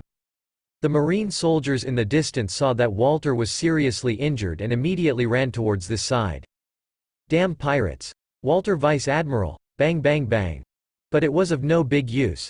Davis called the names one by one, and the dozens of people who rushed over fell to the ground one by one. Marine behind him was a little scared and didn't dare to move forward. Walter looked around and knew that no one could come to support him. Looking at Bra and Hunter getting closer and closer in front of them, they naturally knew what might happen next. Walter gritted his teeth and rushed towards Brown, hoping to take one away before he died. But he has been seriously injured, how can he beat the current Brown? As he charged, Davis fired 2 more shots, hitting Walt in both legs. Walter's sprint stopped abruptly and he fell to his knees. Shua! In Walter's unwilling eyes, his head was cut off by Brown's sword. He saw the body below, his eyes widened, and blood spurted out from his neck. Boom! He is indeed the pirate vice admiral. Neither of us can even hold it down. Brown walked forward and looked at Walter's dead eyes and head. Are you going to say it again this time? When Hunter saw the battle was over, he lit a cigarette and looked at Brown jokingly. Brown waved his hand and pointed at himself with a smile. Don't tell me, I think he is the best. Ha ha ha ha ha. The two walked towards Davis after the fight. The reason why he didn't help the other 3 people was because the other 3 people were so-called martial arts idiots and didn't really want others to participate in the battle between them. Boom! Clang! You guys speed up, let's go first. After 10 minutes of traveling, Garp has arrived near Punk Hazard. The distance is still quite far, but the various sounds of fighting coming from above Punk Hazard can already be vaguely heard. Knowing that what Sengoku needed most now was support, he quickly took the 4 vice admirals and flew towards Punk Hazard on the moonwalk. Punk Hazard. The current marine base in Punk Hazard port is in ruins. If Jeremy and Noti can be considered evenly matched. So Upton was actually beaten to death by Fields. If he didn't come to support him, Upton might be beaten to death here. Although the Marine Vice Admiral stationed in New World are very strong in all aspects, they are people recruited by Carl himself, so their strength will naturally not be much worse. Not to mention that after 8 months of devil training, his strength is even worse. Russ and Walter were also covered in wounds, but they could hold on for a while longer. The Marine soldiers on the scene have retreated further inside. It's not that they don't want to go forward and fight, but the power of the aftermath on the scene is enough to kill them. Batang Fall. Sengoku's golden body stretched out a huge palm, filled with the power of domination and shockwaves. This is fighting, come on, Sengoku. Let me see if you can keep me here. Then Carl stood there and roared to the sky while stretching out his right hand. Lifa thunder. The originally sunny weather was soon filled with dark clouds. Looking at the dark clouds in the sky and feeling the huge power in the clouds, Carl laughed crazily. They all say that the Heavenly Master is a cultivator, but this time I really believe it. Carl pulled the huge thunder with his right hand, and like a javelin champion, he threw the violent thunder and lightning towards Sengoku. Crack! The ground where the thunder passed was scorched black. In Carl's perception, the land at least several meters deep was turned into coke by the violent energy. Boom! The moment the 2 energies collided, a huge mushroom cloud rose from the spot. Ha ha ha, it's so exciting. Fight, fight, I want to fight. This was the first time for Halil to see this kind of energy impact between top powerhouses, and his face was a little bloodshot. He was very much looking forward to fighting against such a powerhouse, even if he died. Halil quickly accelerated the duel with Les. He wanted to watch the battle between Carl and Sengoku carefully, and wanted to watch this battle between top powerhouses from a closer distance. Is this the captain? The strength is really ridiculously strong. Davis, Jennifer and others were already resting on a piece of gravel at the port. Wow, what an exaggeration. When will I become so strong? Brown showed a funny expression and said to everyone present.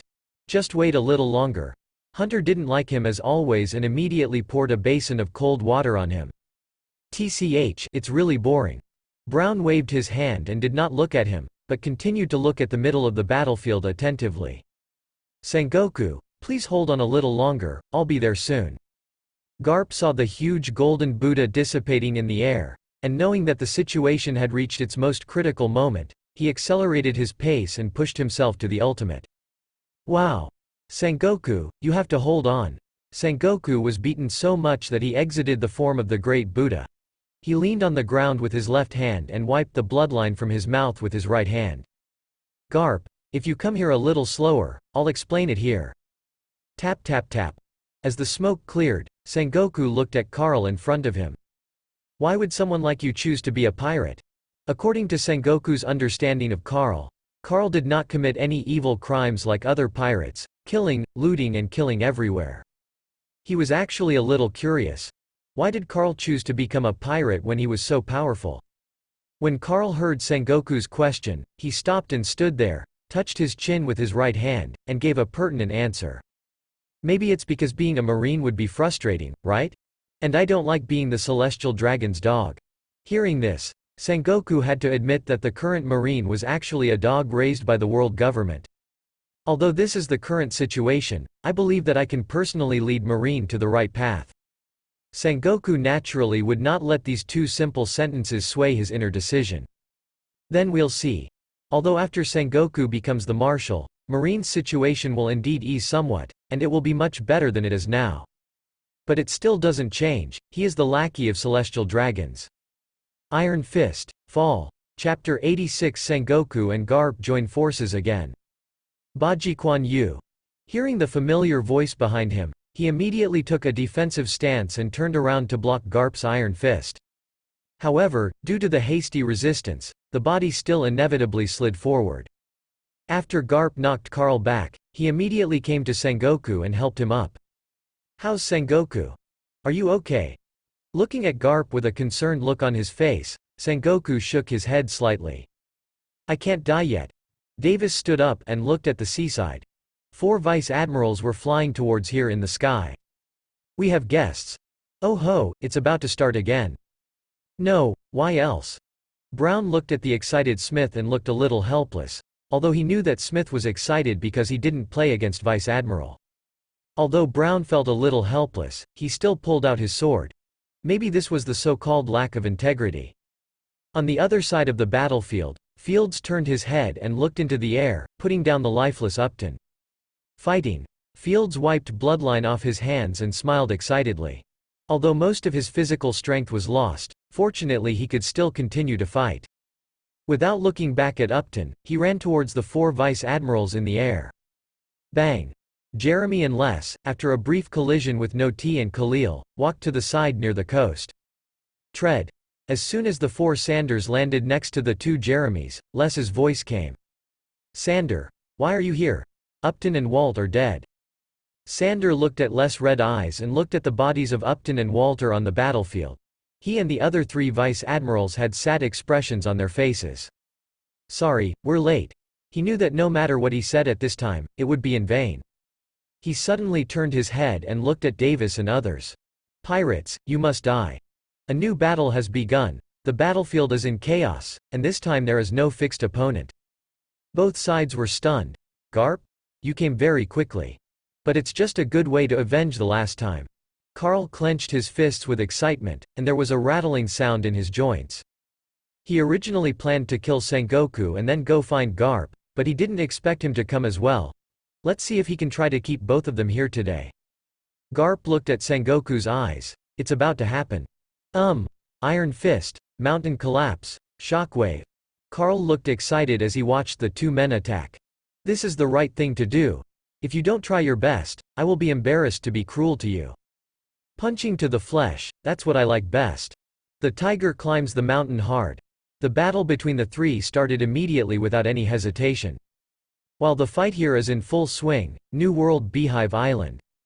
Hurry up and catch up with him. Boy, don't run. Long didn't stop and turned to look. 7 or 8 people were chasing behind him. Turning his head, his face became determined. He looked at the manor not far away, and quickened his pace. Bang! 8th level fist collapse. Long Yi was also in constant danger. Although he had killed 5 people, there were still 7 people standing here, and there was another person standing in the darkness watching him further away. We are Captain Carl's men. Are you desperate for your life? Long Yi knocked back a pirate in front of him and then asked, "Kid, stop shouting, your Captain Carl can't save you. The purpose is to make him feel physical pain, don't resist, and it will be over soon." The black figure in the distance suddenly waved his hand, and everyone immediately surrounded Long Yi. Ah! From the corner of his eye, Long Yi looked at a pirate behind him and slashed at his back with a machete. Elbow. Long Yi immediately struck back with his right hand covered with golden light spell. Bang! Go together. Long Yi looked at the dozens of children hiding aside, gritted his teeth, and continued to fight with everyone, praying in his heart that Long would find reinforcements quickly. In the manner of Charlotte Linlin, today Charlotte Linlin got some good news from Clay. That is, the 56 islands in the desert sea area have been initially developed. There is no problem in simply living and surviving, and I even found a few devil fruits in it. So, Charlotte Linlin gathered her family together at the manor for a banquet and celebration today. Well, Mother. When can we go to the desert sea cake island?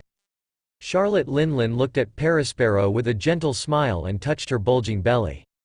When your father Carl comes back, we can go to Cake Island together. I called him and he should be back soon. Charlotte Linlin felt the 3 newborns in her body and felt the powerful breath of life. She could only say that they were indeed of Titan blood, incredibly strong. I have never seen a baby that has such a strong life breath before it is born. It is much stronger than the life breath of an average adult. You are also about to welcome a new younger brother and sister. Well. Charlotte Linlin changed her gentle face, frowned, and immediately stood up and looked towards the door. Mom, what happened? What's the matter? When Parasparrow and others saw their mother standing up, they immediately stood up and looked at the door. His eyes turned to Long Just when Long was about to arrive at the gate of the manor, the pirate behind him caught up with him, and then kicked Long hard to the side, who was looking excited. Long face immediately twisted together, he spurted a mouthful of blood in the air, and then his whole body hit the inside of the manor uncontrollably. Boom! Puff! A figure flew directly to the cake on the dining table and smashed the huge cake. Whoosh! Save my brother! Before Charlotte Linlin and others could recover, Long quickly climbed up from the cake, stretched out his right hand and pointed in the direction of Long Yi. Everyone first looked at the people at the door, and then looked at the direction Long was pointing. Naturally, they knew Long identity, so the people at the door should be enemies. When the door opened with a bang, people outside saw Charlotte Linlin. They were shocked and immediately felt that something was going wrong. Not good. Let's go. Charlotte Linlin saw that someone had ruined the banquet she had carefully prepared, and even the cake was destroyed. Her eyes were red and she ran towards the people at the door. Well, Prometheus, here, Mom. Fire from heaven. Charlotte Linlin threw Prometheus directly to everyone. Ah, no, Master Linlin, please spare us. Several pirates who were running forward felt the burning sensation behind them. He ran and begged for mercy, but to no avail. The next moment, he was burned by the fire and burned directly to charcoal. After losing the target, Charlotte Linlin stood there for a moment, looking back at Parasparrow. Parasparrow immediately noticed Charlotte Linlin's red eyes. He immediately yelled at Katakuri. No, Katakuri, take your brothers and sisters and hide. Okay, brother. Because Charlotte Linlin's food cravings hadn't broken out in the past few months, she didn't expect it to suddenly break out today because of the cake thing, so she was temporarily confused. Hearing Parasparrow's roar, Katakuri immediately ran towards Carl's station with his younger siblings. Well, my cake. Give me cake. After losing her target, Charlotte Linlin saw the destroyed cake again. She immediately pulled out the long sword Emperor sword from her hat and started destroying the surroundings. After Parasparrow saw that his younger siblings had been taken away by Katakuri, he asked Comparte at the back. Comparte, do you have any spare cakes? Brother Parasparrow, there is no cake anymore. Wow! I didn't expect such a thing to happen. Comparte didn't expect such a thing to happen, because his mother hadn't suffered from food cravings for a long time, so she didn't even have a kitchen to prepare the second cake. I need time. After Bao Bao ran out of the kitchen, he saw the frantic Charlotte Linlin, with a serious look on his face, and immediately said to Parasparrow. Then you speed up and I'll try my best. Seeing the baguette nodding and leaving, Parasparrow didn't know how long he could last. Katakuri. Here we come, brother. Katakuri returned after moving his younger siblings to a safe location, with Compart leading them to Carl's station. Among the children present, they were the only two who were deeply loved by Charlotte Linlin. Note: Katakuri has become a handsome boy after practicing 5 elements boxing for a long time, instead of the big chin before. So they already have the devil fruit, which is the sweet fruit and the glutinous fruit from the original. Lick it, the slippery ground. Nunuo tentacles.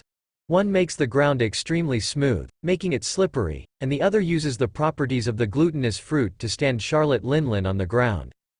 Plop. As expected, Charlotte Linlin slipped down in anger, but she couldn't hold on for long. She was struggling to stand up. No, something big happened. Just as Charlotte Linlin struggled to stand up, Ari, who was far away at the edge of the woods, spotted the fire from the sky not far away from Charlotte Linlin. Withdraw. He didn't expect that their reinforcements would be Charlotte Linlin. Although there was still a lot of reluctance on his face, he didn't dare to gamble. If Charlotte Linlin is already on the way, the situation will be terrible. Maybe they all have to explain it here. He could only order his men to leave quickly with the body. Call. Long Yi watched the pirates in front of him leave, exhaled a breath, and then sat on the ground in embarrassment. Come here, I will take you to a safe place. But after just taking a few breaths, Long Yi immediately stood up and took these children to the station. After all, he didn't dare to bet on whether the group would turn back midway. Chapter 87. Something unexpected happened again. Just as Long Yi was walking back to his station, he heard the occasional roar from the manor ahead. No, the situation seems a bit bad. Long Yi's expression changed, and he immediately changed his decision to go to the station, and then took the children and ran quickly towards the manor. When he arrived at the station, he couldn't believe the scene he saw in front of him. The entire estate was in dilapidated condition. Slip the panel. Big rice cake party. Long Yi didn't know that Charlotte Linlin suffered from food cravings, but this did not hinder his next operation. First, he turned around and sent the orphan to the woods outside the manor. You guys hide here for now. I'll come to pick you up later. Did you hear that? Okay, big brother. Long Yi looked at everyone and nodded, then turned and ran towards the manor. Brother, please pay attention to safety. A little girl looked at Long Yi's retreating figure and shouted worriedly. Do not worry. Long Yi waved his hand back. Boom. Clang. Puff. Brother, are you okay? Parasparrow was not paying attention and was swept away by Charlotte Linlin's long sword. If Charlotte Linlin was not in a crazy state and the attack was not attached to armament hockey, Parasparrow might have hated Northwest after this blow. It's okay, I just don't know how long I can keep going. Parasparrow had just wiped the bloodline from the corner of his mouth, and when he saw Charlotte Linlin's sword coming, he immediately pushed Katakuri away. Get out of the way. Boom. The two of them were blown directly into the air by the shockwave. Well, my cake. Murloc Karate, 3000-watt main fist. Bang. Boom. Clay arrived at this time, and he sent the message to Charlotte Linlin in the morning. By that time, he was not far from Beehive Island. But after arriving on the island, Clay came to Charlotte Linlin to report alone. So just now he was sorting documents and items at the station. Suddenly I heard the roar coming from here, and immediately realized that something was wrong, and rushed over here. He knew that Charlotte Linlin suffered from the symptom of Sireka, but he had not experienced it for so long, so he had never really seen it. But looking at Charlotte Linlin's red eyes, she looked like she didn't recognize her. The first thing I guessed was that I was suffering from food cravings. Without any time to hesitate, he immediately stepped forward to stop Charlotte Linlin's attack. Katakuri, go and see if the cake is ready. Okay, brother, watch. Katakuri got up from the ground after hearing Parasparrow's words. Immediately ran towards the kitchen. He knew that only by making the cake as quickly as possible could his mother's food cravings be suppressed. As for the culprit that caused this incident, he believed that his father, Carl, could definitely find him out. Golden Light Spell. Long Yi arrived at the scene and immediately cast a golden light spell and a golden rope to bind Charlotte Linlin's legs. It can't be pulled at all. Although Long Yi pulled the rope hard, he couldn't pull Charlotte Linlin's legs at all. Slippery hell. Parasparrow was not idle, and immediately used his licking fruit, making the ground extremely smooth. Murloc karate. Over the shoulder throw. Clay completed the assist and tripped Charlotte Linlin to the ground. Then he also cast a golden light spell to bind Charlotte Linlin's legs and the joints of her hands. Then there was some improvement, but this only delayed Charlotte Linlin's time to get up. The power is so great, it will never be finished. Zzzz. Collapse. The golden light spell on Charlotte Linlin was broken one by one. Long bread, are you ready? Okay, let's go. Katakuri came to the kitchen just in time to see the baguette and rolled out the cake. Looking at the finished cake, Katakuri smiled on his face. Very good. He immediately walked to the cake trolley, and the next moment he pushed the cake hard and ran towards the venue. I am coming. Cake. Well. Clang. Charlotte Linlin, who was attacking, let go of the long knife the moment she saw the cake. Ignoring the crowd, he walked with heavy footsteps, run towards the cake. Dong dong dong. He sat on the ground, picked up the cake, showed a satisfied look on his face, and chewed big chunks. Click, click. Clay and the others saw that Charlotte Linlin had calmed down, and they all breathed a sigh of relief. Clay first glanced at the surrounding environment, then looked at Long Yi and Parasparrow. How could something like this happen? I'm sorry, Brother Clay. I didn't know this would happen. Seeing the remorseful look on Long Yi's face, Clay knew that the incident had obviously happened to Long Yi. What's going on? Tell me carefully. On our way back, a group of pirates attacked us. Long ran here to ask for support. Then there was a huge noise and a blazing sun. The pirates retreated after hearing the loud noise here. I thought the matter was over, and then I walked towards the station. But in the middle of the way, I heard a constant roar here. Something must have happened, and then I ran towards this side. After listening to Long Yi's speech, Parasparrow touched his chin. So that's it. The one who smashed the cake just now was Long. As soon as Parasparrow finished speaking, he saw Comparte and the others coming back. And they also brought back the children who were hiding in the woods. They didn't go far just now. They came back immediately when they heard the sound here stopped. Hi, Oni-chan, we are back. I hope everyone is okay. As for the culprit, leave it to me to find him. Clay looked at Long in the crowd and breathed a sigh of relief. Next, he would turn his attention to the mastermind behind the scenes. Katakuri was comforting his younger brothers and sisters. Well, what's wrong with me? Charlotte Linlin's eyes became clear again, and she woke up and looked at the terrible scene in front of her. Mama's like this. Parasparrow stepped forward and immediately told Charlotte Linlin what had happened. After hearing this, Charlotte Linlin called Clay over. Well, Clay, I will send my men to help you complete it. It would be great if Charlotte Linlin's men join us in the pursuit. No problem, Lord Linlin. But Clay immediately became flustered when he saw Charlotte Linlin's expression, before he could speak. Well, not good. Charlotte Linlin frowned and covered her stomach with her hands. She knew that because of this outbreak of thinking food, the 3 little lives in her body could not wait to be born into this world. In layman's terms, they were born prematurely. Go and prepare high-energy food for me. I'm going to give birth. There was a haze all over her face, and the energy of the baby in her body was so strong. If she was born prematurely, would the blood inheritance be incomplete? If so, she would hate today's incident extremely much. I wish I could tear the person behind the scenes to pieces with my own hands. Sir Linlin, come in and rest quickly. We will prepare food immediately. Clay's face changed slightly, and he obviously understood the importance of the matter.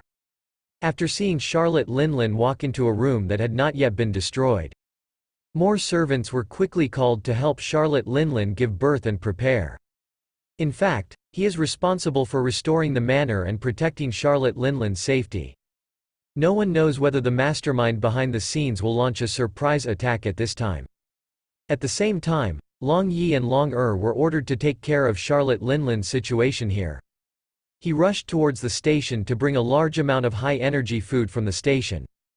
Because for 8 months, Clay collected various ginseng, wolfberry and other nutritional products in New World.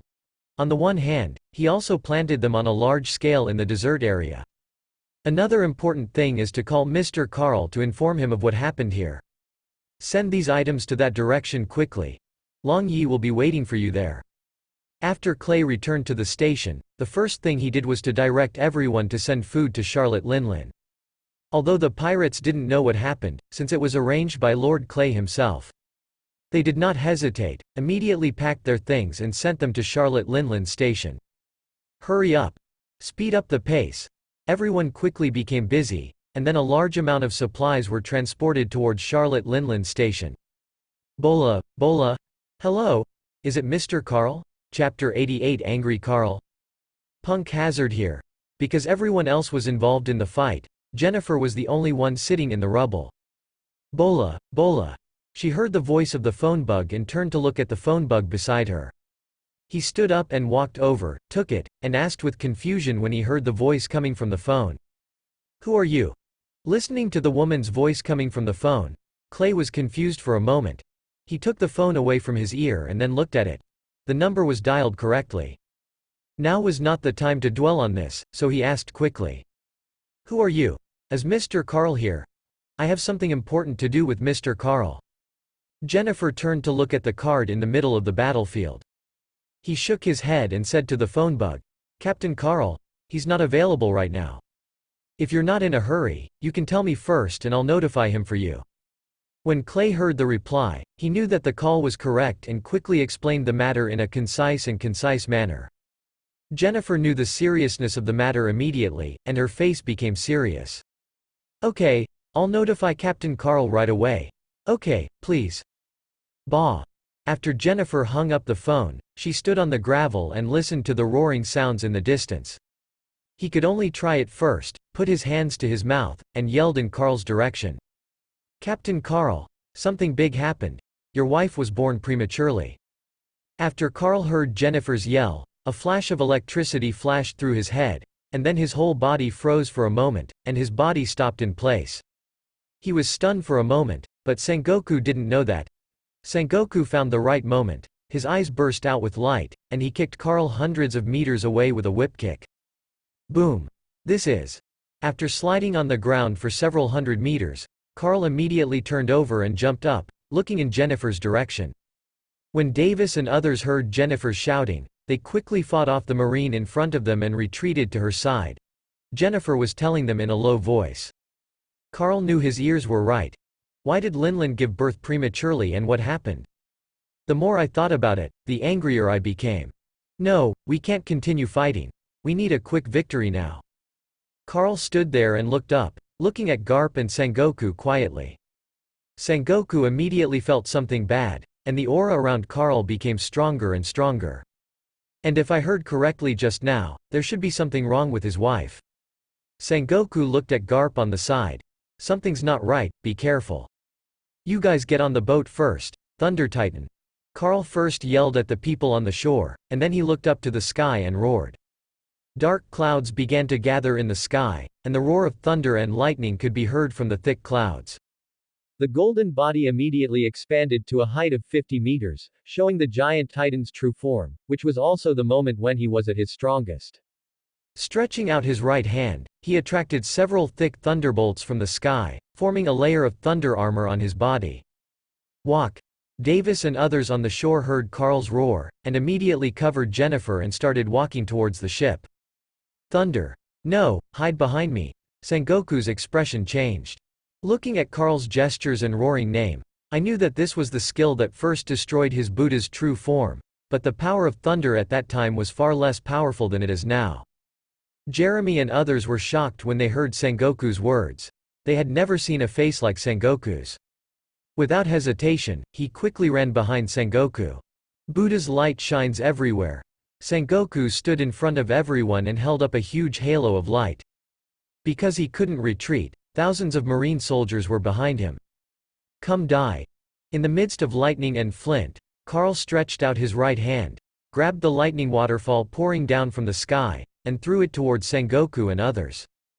Crackling, crackling. A thunder and lightning waterfall dozens of meters wide rushed towards everyone.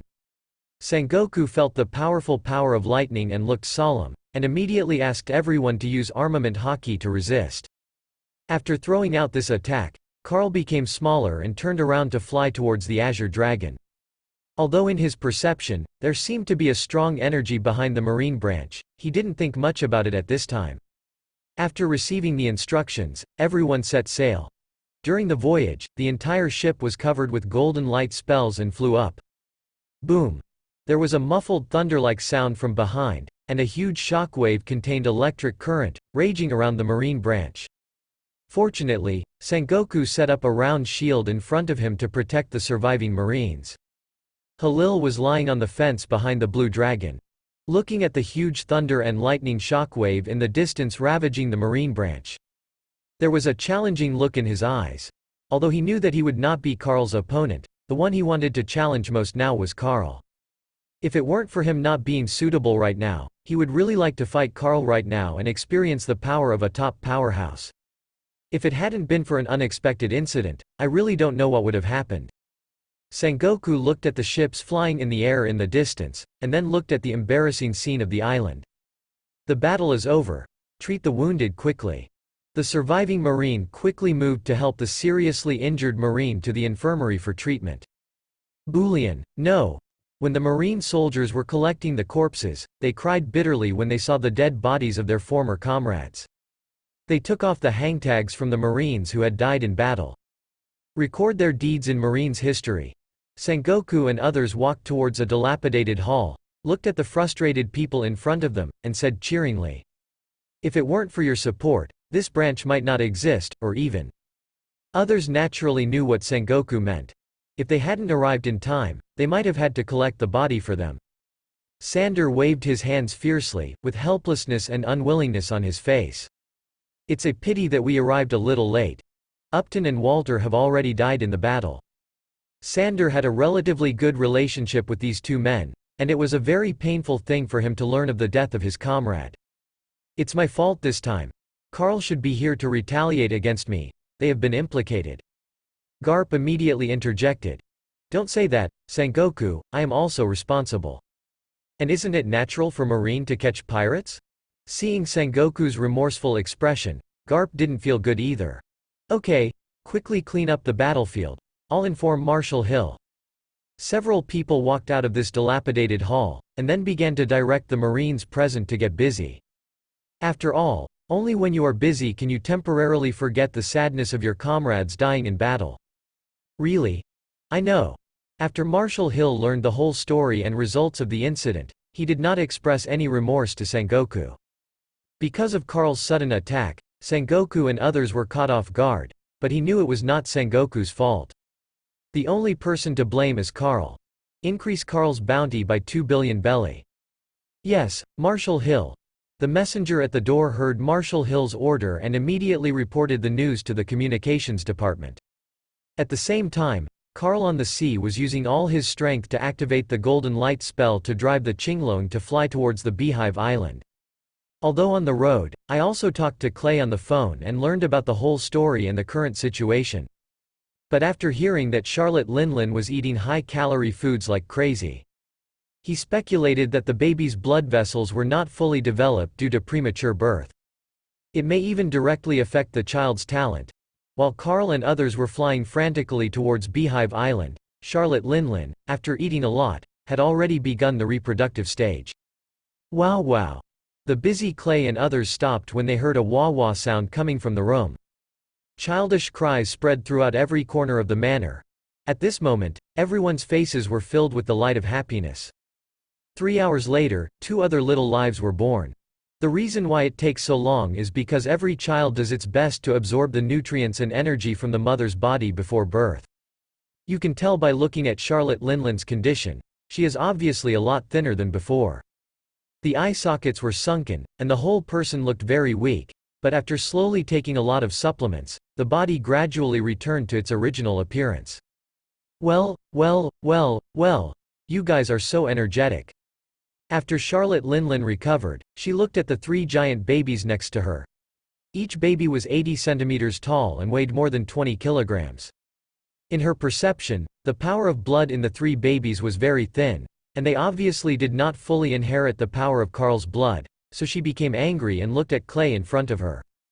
"Clay, Have you found out who the murderer is? Seeing Linlin's angry expression, Clay was shocked, and cold sweat broke out on his back. He didn't want to become a punching bag. Report to Lord Linlin, we already have an idea. Right away, I will bring the culprit to you. Clay immediately walked out of the room. They already knew who did it, and the next step was to catch the culprit and bring him in. Be quick. Hearing the urging voice from behind, he quickly quickened his pace. Chapter 89 John's arm. Thomas, where are those people now? After Clay just walked out of Charlotte Linlin's room, he quickly asked the cat-faced fishman Thomas beside him. We have received the news, and the leader is a man named Ari. Yari is missing now, but his men are blocked in a tea room by our people. The two people walked outside while talking, followed by a platoon of fishmen. Some of the belligerent fishmen in the desert sea area were gathered together and trained together. Clay came outside the tea house and kicked the door open. Bang! That's you, right? Yes, that's them. When Long Yi behind him learned that Clay was coming to capture the murderer, he immediately came to identify them. These people in front of him were the group that attacked him. Get up and go. Go quickly, go quickly. Under the signal from Carrie's eyes, the Murloc behind directly stepped forward and grabbed several people present. No, let us go. Be honest and let's go. Several pirates were caught out of the tea house. After walking a short distance forward, they found Ari in the corner. Lord Ari, save us. Lord Ari. Seeing that he had been discovered, Ari walked out of the corner confidently. I don't know how many of you. What's the matter with arresting these incompetent men of mine? Clay looked at Ari, who looked calm, and felt anger rising in his heart, but his expression remained unchanged. You are Ari. They committed a crime, do you want to protect them? Ari walked forward, leaned against the wall and looked at Clay and said calmly. On this island, there should be no one who can't save my Lord John. Sorry, you can't protect this person today. What if I want insurance? Clay heard what Yari said and knew that there would be some twists and turns in today's affairs. But what Clay didn't know was that Ari's purpose in stopping them was to kill several of his men directly, so that there would be no evidence. Even if they go to Lord Rock's later, they won't have any evidence. Clay winked at the fishman and told them to go first, while he stayed to stop Ari. You go first. I said none of you can leave. Whoosh. The fishman team who had just stretched out their right foot immediately went into a state of alert. Clay looked at Ari with an unkind expression. A large number of pirates emerged from the surrounding alleys and houses. In this case, there is nothing more to say. Murloc Karate 3000 watts fist. Clay knew that looking at this, Ari didn't want them to live and walk out of this street. In this case, there is only one way out, superior. Kill. Prioritize protecting yourself. When Clay rushed towards Ari, he left a message to everyone. Because Ari had already said John's name inadvertently, then these two insignificant little pirates were not important. The most important thing now is that they can get out alive and bring the news to Lord Carl. Chang Chang Chang. A platoon of more than 30 fishmen began to engage in hand-to-hand combat with hundreds of pirates. Golden light spell. Slash wave. Boom. Long Yi had just killed a few pirates when he was targeted by a swordsman. The two started a duel. After Clay fought with Ari, he asked the doubts in his heart. Why do you want to provoke us? Who knows? Bang. Snapped. Ari didn't want to answer him, and the two fought dozens of times in a short period of time, with fists getting to the flesh. The sky gradually became dark. After several hours of flying, Carl finally arrived at Beehive Island in the evening. As soon as the ship stopped, Carl took the lead, followed closely by Davis and others. Because they were walking too fast, everyone only glanced at Beehive Island. But I still have a basic understanding of Beehive Island. Except in the town, there are chaotic scenes everywhere. Just when Carl landed on the island, the battle in the alley was coming to an end. After all, Clay's strength is stronger than Ali's. After beating him half to death, he immediately helped the Murlocs present to escape from the battle, but 7 Murlocs were still killed. The pirates who went to ambush Long Yi were also killed in the aftermath of the battle. Master Carl will settle this account with you when he comes back. Clay took the remaining people and the bodies of 7 dead compatriots and walked towards Charlotte Linland Station. There is no evidence. What can you do to us? I'm sorry. Mr. Carl once taught me a truth, the big fist is the last word. Clay did not look back, but stretched out his right hand clenched into a fist, and then strode forward. After arriving at Charlotte Linlin's station, he went in alone to report to Charlotte Linlin. Well, John doesn't want to live anymore. As expected, Charlotte Linlin heard that it was John's order. Pulling out the Emperor's sword from his hat, he was about to rush out of the room and kill John. At this moment, there was a rush of footsteps behind the door. Tap tap tap. Linlin, how are you? Carl, our child. Linlin saw Carl coming in, threw the Emperor's sword to the ground, and then stepped forward to hug Carl. Carl immediately signaled everyone in the room with his eyes. Clang. Clay and others immediately went out and then closed the door. Okay, Linlin, tell me what happened? Are you Mr. Carl's new crew? I'm Clay, nice to meet you. Clay looked at the circle of people standing outside and greeted them politely. Immediately he saw Halil standing at the back and said with surprise. His secret agent at the Fishmen Island did not send him this news. It seems that his information was still missing. Hey, you are a fishman too.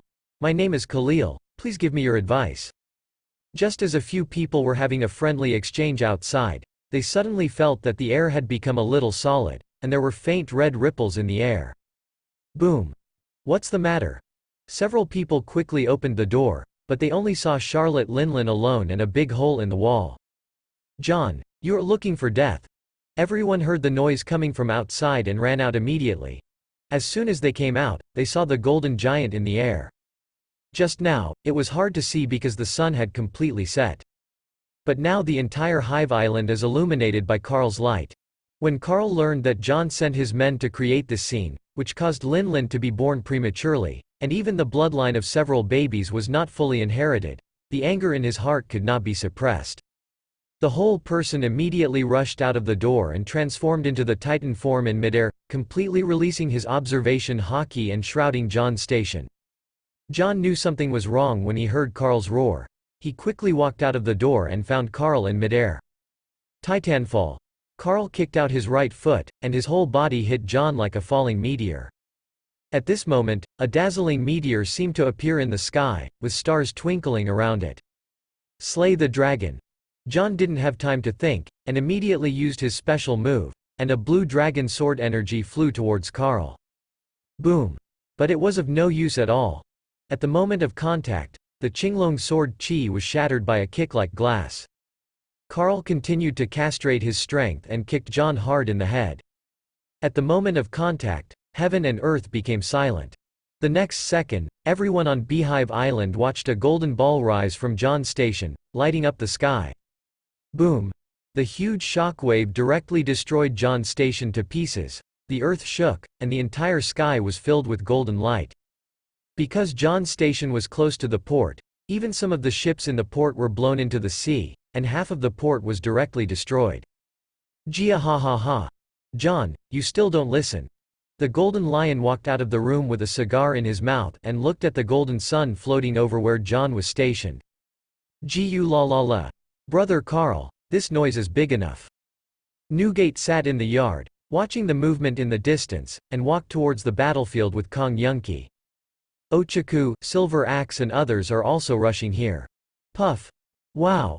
After gliding a few hundred meters, John sat up from a pit with a slope of tens of meters deep and looked at Carl in midair. Carl didn't have time to give him a chance to prepare, so he summoned violent thunder from the sky and threw it directly at John. Leafa thunder. Slay the dragon. John's face was pale. When he saw the violent energy rushing towards him, he quickly stood up and waved his sword energy, then moved aside to avoid it. But Thunder Wanjun seemed to be equipped with a navigation system. No matter where John was hiding, he was always speeding towards John. Armed, full coverage. One sword styled the secret of dragon slaying. John's hands had veins popping out as he brandished the long knife and suddenly swung it towards the violent thunder. But the speed of the thunder was too fast. As soon as his sword energy was released, the thunder had already fallen on him. Ah! There was a burning and meaty smell coming from John's body. Bang!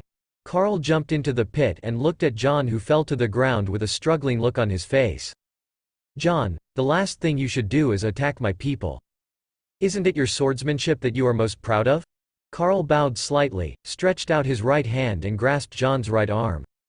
John saw Carl's intention and yelled in horror, "Don't want. Stop." Ah! Carl's right hand burst out with infinite energy, directly squeezing John's right arm into a ball of blood mist. John used his left hand to cover the wound on his right arm. His whole body looked even weaker due to excessive blood loss. "Go to the Lord of Hell to report. Remember to give me my name." Clang. Chapter 90 Re-energize the bloodline. This is the end. Rox arrived in time to stop Carl's punch. There can be battles between captains, but there can be no death. The next moment, Rox unleashed his domineering conqueror's haki. "If you want to continue, I will be your opponent." When Carl saw Rox appear, he knew that John couldn't be killed today. "John, your fortune is good." Carl took back the Titan's true form. "Turn around and walk in the direction of Charlotte Linlin. Gu la la la. One step away, Carl. There will be time later and there will be opportunities." When Carl saw Newgate standing not far away looking at him, he stepped forward and said hello. "What? Do you have time to go have a drink?" "Not today, it's too late. Tomorrow, I'll invite you." "Old la la la. Then it's settled." After a brief exchange with Newgate, Carl walked straight into the night. "Gia ha ha ha. John, your ability to save a life this time is all thanks to Captain Rox. You have to be careful later." Shaki stood above, looking down at John in the pit. "Golden Lion, you don't need to care." After John stood up, he first expressed his gratitude to Rox. Then he heard the Golden Lion's taunt and looked at him with an angry look. "Gia ha ha ha." The Golden Lion laughed and left the spot. In his opinion, John was already a grasshopper after autumn. There was no doubt whether he could evade Carl's pursuit, and there was no need for him to pay attention to this dead man. Rox saw it was over. He jumped directly onto it, then ignored everyone and walked back to his room. Only Ochaku and Silver Axe remained to take care of John and rebuild the station. On the way back, Carl was getting more and more angry. He should have struck faster to kill Rox before he came. After this incident, his relationship with Linlin will inevitably be known to everyone. "That's right, kid." Carl first thought of his 3 children, and then turned to look at John's station fiercely. "John, this matter is not over yet. I have plenty of time to play with you. I'm telling you, the move I was doing just now was really cool. Yeah, I didn't expect that after joining you, I would be able to see so many top-level battles." "Hello, Captain." Brown and Khalil were standing at the door communicating. When they saw Carl coming over, they quickly patted Khalil. "Don't call me Captain on this island. You can call me Lord Carl or Captain." "Don't worry, Captain, Captain." He walked into the manor, nodded to Davis and others who were cleaning up the mess, and then walked into the house. Tap tap tap. After opening the door, he saw Charlotte Linlin sitting on the chair. "Our children are there." "No, it's here." Carl hurriedly walked towards the bed. It turned out that the baby was placed at the head of the bed, but the stroller was a little short, so he didn't see it at first. Call. It was Linlin who gave birth to triplets. The 3 daughters were lying quietly in the stroller, sleeping soundly. Carl sensed the thin Titan blood in the baby's body. Damn it, John. He felt that he had beaten John too lightly. Etc. Open the system panel. Host. Lux D. Carl, Bounty 2 billion belly. Fusion template. Under one person, the Heavenly Master. Unfused. Qin Dynasty Mingyue Sword Saint Gai Ni, not fused. Demon Fox Little Matchmaker, King of Power and Wealth, not fused. Skills. Armament Haki, Advanced Observation Haki, Intermediate Conqueror's Haki, Marine 6 Styles, Shave, Moonwalk, Tempest Kick, Golden Light Spell, Palm Thunder, Yang 5 Thunder, Tai Chi. The Mohist method of making a machine beast, Bone Shrinking Technique, and Disguise Technique. Talent. Titan Power, fully developed, money, 224.2 billion belly. System points. 75,000, points earned after 8 months of hard work and small-scale changes to the timeline. Items. Shaolin Great Returning Pill 4 bottles, 10 pieces per bottle. Yuanhui Pill 4. Bloodline Pill 1, 10 pieces per bottle. Weapons. Fang Tian Hua Ji, the Supreme Sharp Sword, Long Chen Sword, the Great Sharp Sword Gaiyu Sword, the Great Sharp Sword Yinhe Sword. Devil fruit. 12. Rating. A first-class strongman on the sea, with comprehensive strength of admiral level. Yes, it's this bloodline pill. Carl directly took out the bottle containing the bloodline pill and pulled off the cap. Dial. Carl. What's this? Charlotte Linlin watched Carl take out a bottle from his pocket, feeling a little curious. This is good stuff.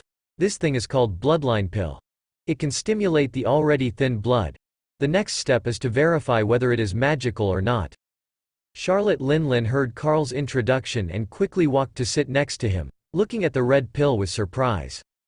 She has never seen the elixir before, and no matter how carefully she looks at it, she can't figure it out. It's so magical. You'll know in a moment. But for the sake of safety, Carl only took out one and fed it to the baby girl on the far left. If something happens, it's still too late, but there shouldn't be any big problems with the system, right?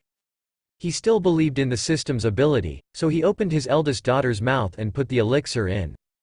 The little pill was swallowed easily by the eldest daughter. Gudong. In the expectant eyes of Carl and the two of them, the eldest daughter began to twist and emit white steam. Wow, wow, wow. Get started. Carl was pushed away by Charlotte Linlin, then picked up his eldest daughter in his arms, comforting her from side to side. Baby. Baby. But the eldest daughter was not comforted. Instead, she struggled more and more fiercely. Oh, what a lot of strength. Charlotte Linlin felt the power on the baby's arm. Although she did not use all her strength, it was not something that ordinary people could break away from. Unexpectedly, when her daughter struggled hard, she actually pushed her hand away. You know she is still a baby now. Well, Carl. Charlotte Linlin looked at Carl with joy. Carl stepped forward and gently placed his hand on his eldest daughter, feeling it carefully. I learned that my eldest daughter's body and blood were constantly stimulating. The energy did not cause any harm to the baby itself, but instead continuously nourished the baby's body. The baby's body swelled, and it faintly exuded the aura of a higher-level life. Ha ha ha, it's done, it's done. Carl excitedly held Linlin in his arms. Stop making trouble. But in order to take care of the child in his arms, he still broke away from Carl's arms. 10 minutes passed in the blink of an eye between the two of them. Charlotte Linlin puts her eldest daughter, who has fallen silent again, back into the stroller. I saw that the eldest daughter's body skin was glowing with a light golden color, and her vitality was more than 10 times stronger than before. Carl, this medicine is so amazing. Do you still have it? Charlotte Linlin looked at Carl's face with hope, because the second daughter and the third daughter. Hearing the urging, he did not hesitate and immediately poured out 2 more pills from the vial and fed them to his second daughter and third daughter respectively. Don't worry, there's more to come. After a while, looking at their 3 daughters sleeping soundly again, the 2 of them let go of their heavy hearts. The 3 daughters have fully stimulated the Titan blood in their bodies, but the subsequent development depends on their own efforts. I already know what happened. Thank you for your hard work, Linlin. After pushing the 3 babies to another prepared nursery, the 2 of them whispered in the room. Carl held Linlin in his arms. He came to seek revenge from me. I'm really sorry for causing trouble to you. Although my child is fine, I will still take action on this matter. I will never let him go. When he heard Carl talking about John, he immediately stood up from his arms and looked at Carl firmly. Okay, I'll take you a share. Sleep. Carl showed a wicked smile and reached out to turn off the lights in the room. Omit 10,000 words for what follows. Phew, it's finally done. It's better to be the captain. My Lisa. Brown looked at the lights in the room that were turned off, and suddenly felt sad. His Lisa was still on the Fishmen Island. Look at your future. Come on, let's go to bed too. Davis greeted everyone and walked towards Carl's station, where Clay had prepared a guest room for them. Let's go. Jennifer wanted to rest a long time ago, so she quickly caught up with Davis and walked forward. Chapter 91 Treatment of Sitting Disease. The next day was another sunny day. When Carl opened his eyes, Charlotte Linlin was no longer in the bed. The sound from next door reached my ears. Well. My dear daughter, come to mother. Hearing Linlin's voice and knowing that he was playing with 3 babies, Carl sat up. Since John's matter cannot be solved for the time being, then how to solve food cravings? He touched his chin, wondering what was the cause of food cravings. There seems to be no introduction in the original work. But in my memory, I seem to remember that it was introduced in the comics. Charlotte Linlin is the product of the world government's experiment on infant enlargement, which has been going on for hundreds of years. She seemed to have run away due to an accident, and because she was getting bigger and bigger, and her hometown was destroyed because of her obsession with eating, her parents threw her into an orphanage. It should be a genetic disease. Since it is a genetic disease, it should also be treated with drugs. By the way, I remember that in the original work, because the nun's photo was shattered, the steel balloon properties of her body disappeared. It seems that the nun's soul may still exist in Charlotte Linlin's mind and still influence her. Open the system store. A virtual blue screen came into view. At the top of the list are various signature skills such as Chi Tiwanlu, Fiery Eyes and Golden Eyes, but they are all a bit expensive, all costing more than 100,000 points. The next moment I looked at the panel, I felt a little inconsistent. Wait a minute, that's not right. Why are you over 100,000? Wasn't it 100,000 before? The cold voice of the system came out. It used to be the novice support stage. When the host's strength reaches the admiral level, the novice support stage has passed. The prices of the products in the system will be increased accordingly. Please understand the host. Carl waved his hands repeatedly, with a look of resistance on his face. I can't understand you. If I had known this, I should have quickly completed a few more tasks and bought a few. It was a good thing because I couldn't buy anything. Forget it, don't watch it anymore, it's annoying. Open the medication module. 1 perfect gene complementing potion 1 million points, 1 golden elixir 1 million points, 1 drop of imperial fluid 1 million points. Carl looked at the balance in the lower right corner, which was 75,000 points. With an awkward yet polite smile on his face, he clicked directly to the last page. 1 physical recovery potion 10 points, 1 bodybuilding pill 10 points, 1 Yangzhou 10 points. Seeing the above sorting, Carl touched his chin. It seemed that this should be classified from the aspects of technology, fantasy, herbal materials, etc. After a few minutes of searching, Carl finally found 3 medicines that should be able to treat food cravings. They are 1 human gene complement 10,000 points, 1 dragon blood pill 10,000 points, 1,000-year red fruit 10,000 points. You can pass the human gene completion first. What if Linlin's steel balloon is gone? With a look of disgust on his face, Carl first passed the potion and then clicked on the introduction of Dragon Blood Pill. Dragon Blood Pill comes from the fantasy world, and is made by experts in elixirs. It is refined with dragon blood for 7,749 days. It allows the user to possess the dragon bloodline, and has a small chance of awakening dragon attribute talents and improving their own shortcomings. It seems that the power of blood is also possible. Although the dragon is not a real dragon, its upper limit should be very high in the pirate world, right? Add the dragon blood pill to the options, and then click on the introduction of the Millennium Vermilion Fruit. Millennium Vermilion Fruit. It grows in places with abundant spiritual energy. It has amazing medicinal power. Its biggest function is that it can be used to refine talent-improving elixirs, or it can be swallowed to improve one's own talent level. He was stuck in a dilemma of choice. He didn't know which of the two could really solve Linlin's eating disorder. If you take dragon blood pills, grow dragon horns on your head, and transform into a dragon, wouldn't you collide with Kaido? After thinking about it for a while, when the 2 dragons Charlotte Linlin and Kaido were flying in the sky, I shuddered and shook my head violently. That's not right. At this time, it seems Kaido hasn't eaten devil fruit yet, right?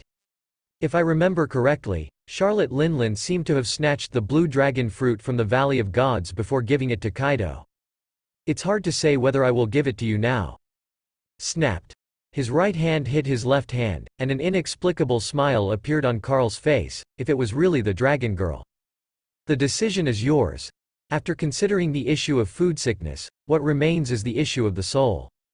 As for the soul issue, judging from the original work, there should be only a few soul fragments left, without a main consciousness. After all, Linlin is now the owner of the soul fruit. If he still had complete consciousness, he might have been discovered long ago. Teach her the meditation spell first and see the effect. Carl didn't expect to think of a solution so quickly. Sure enough, I am the real genius," with a gleam of pride on his face. After making the decision, Charlotte Linlin was found in the nursery. "Well, well, well, well. Carl, you're up. Yeah, don't I miss you? Come and find you." Carl opened the door and saw Charlotte Linlin with a smile on her face, holding 3 babies, and 3 maids waiting on her side. At the signal from Carl's eyes, the 3 maids took the baby and then walked out of the door. Well, well, well, well. Does Carl have something important to do? Is he trying to deal with John? Looking at Carl's somewhat excited face, Linlin guessed whether he was about to start dealing with John, and his whole body seemed to be looking forward to it. That matter is not urgent yet, it is more important now. Dang dang dang. What's this? Linlin looked at a red pill the size of a longan in his hand. It was different from the pill fed to the baby yesterday. It was obviously much larger, and it had a strong medicinal fragrance. This is good stuff. It's something that can cure your food cravings. Carl raised his eyebrows and made exaggerated movements. Real or fake? This little thing can really cure my food cravings. Of course Charlotte Linlin knows her illness and has sought out different doctors over the years, but no one can cure it. So she had given up long ago, and she didn't expect that Carl would give her a surprise today.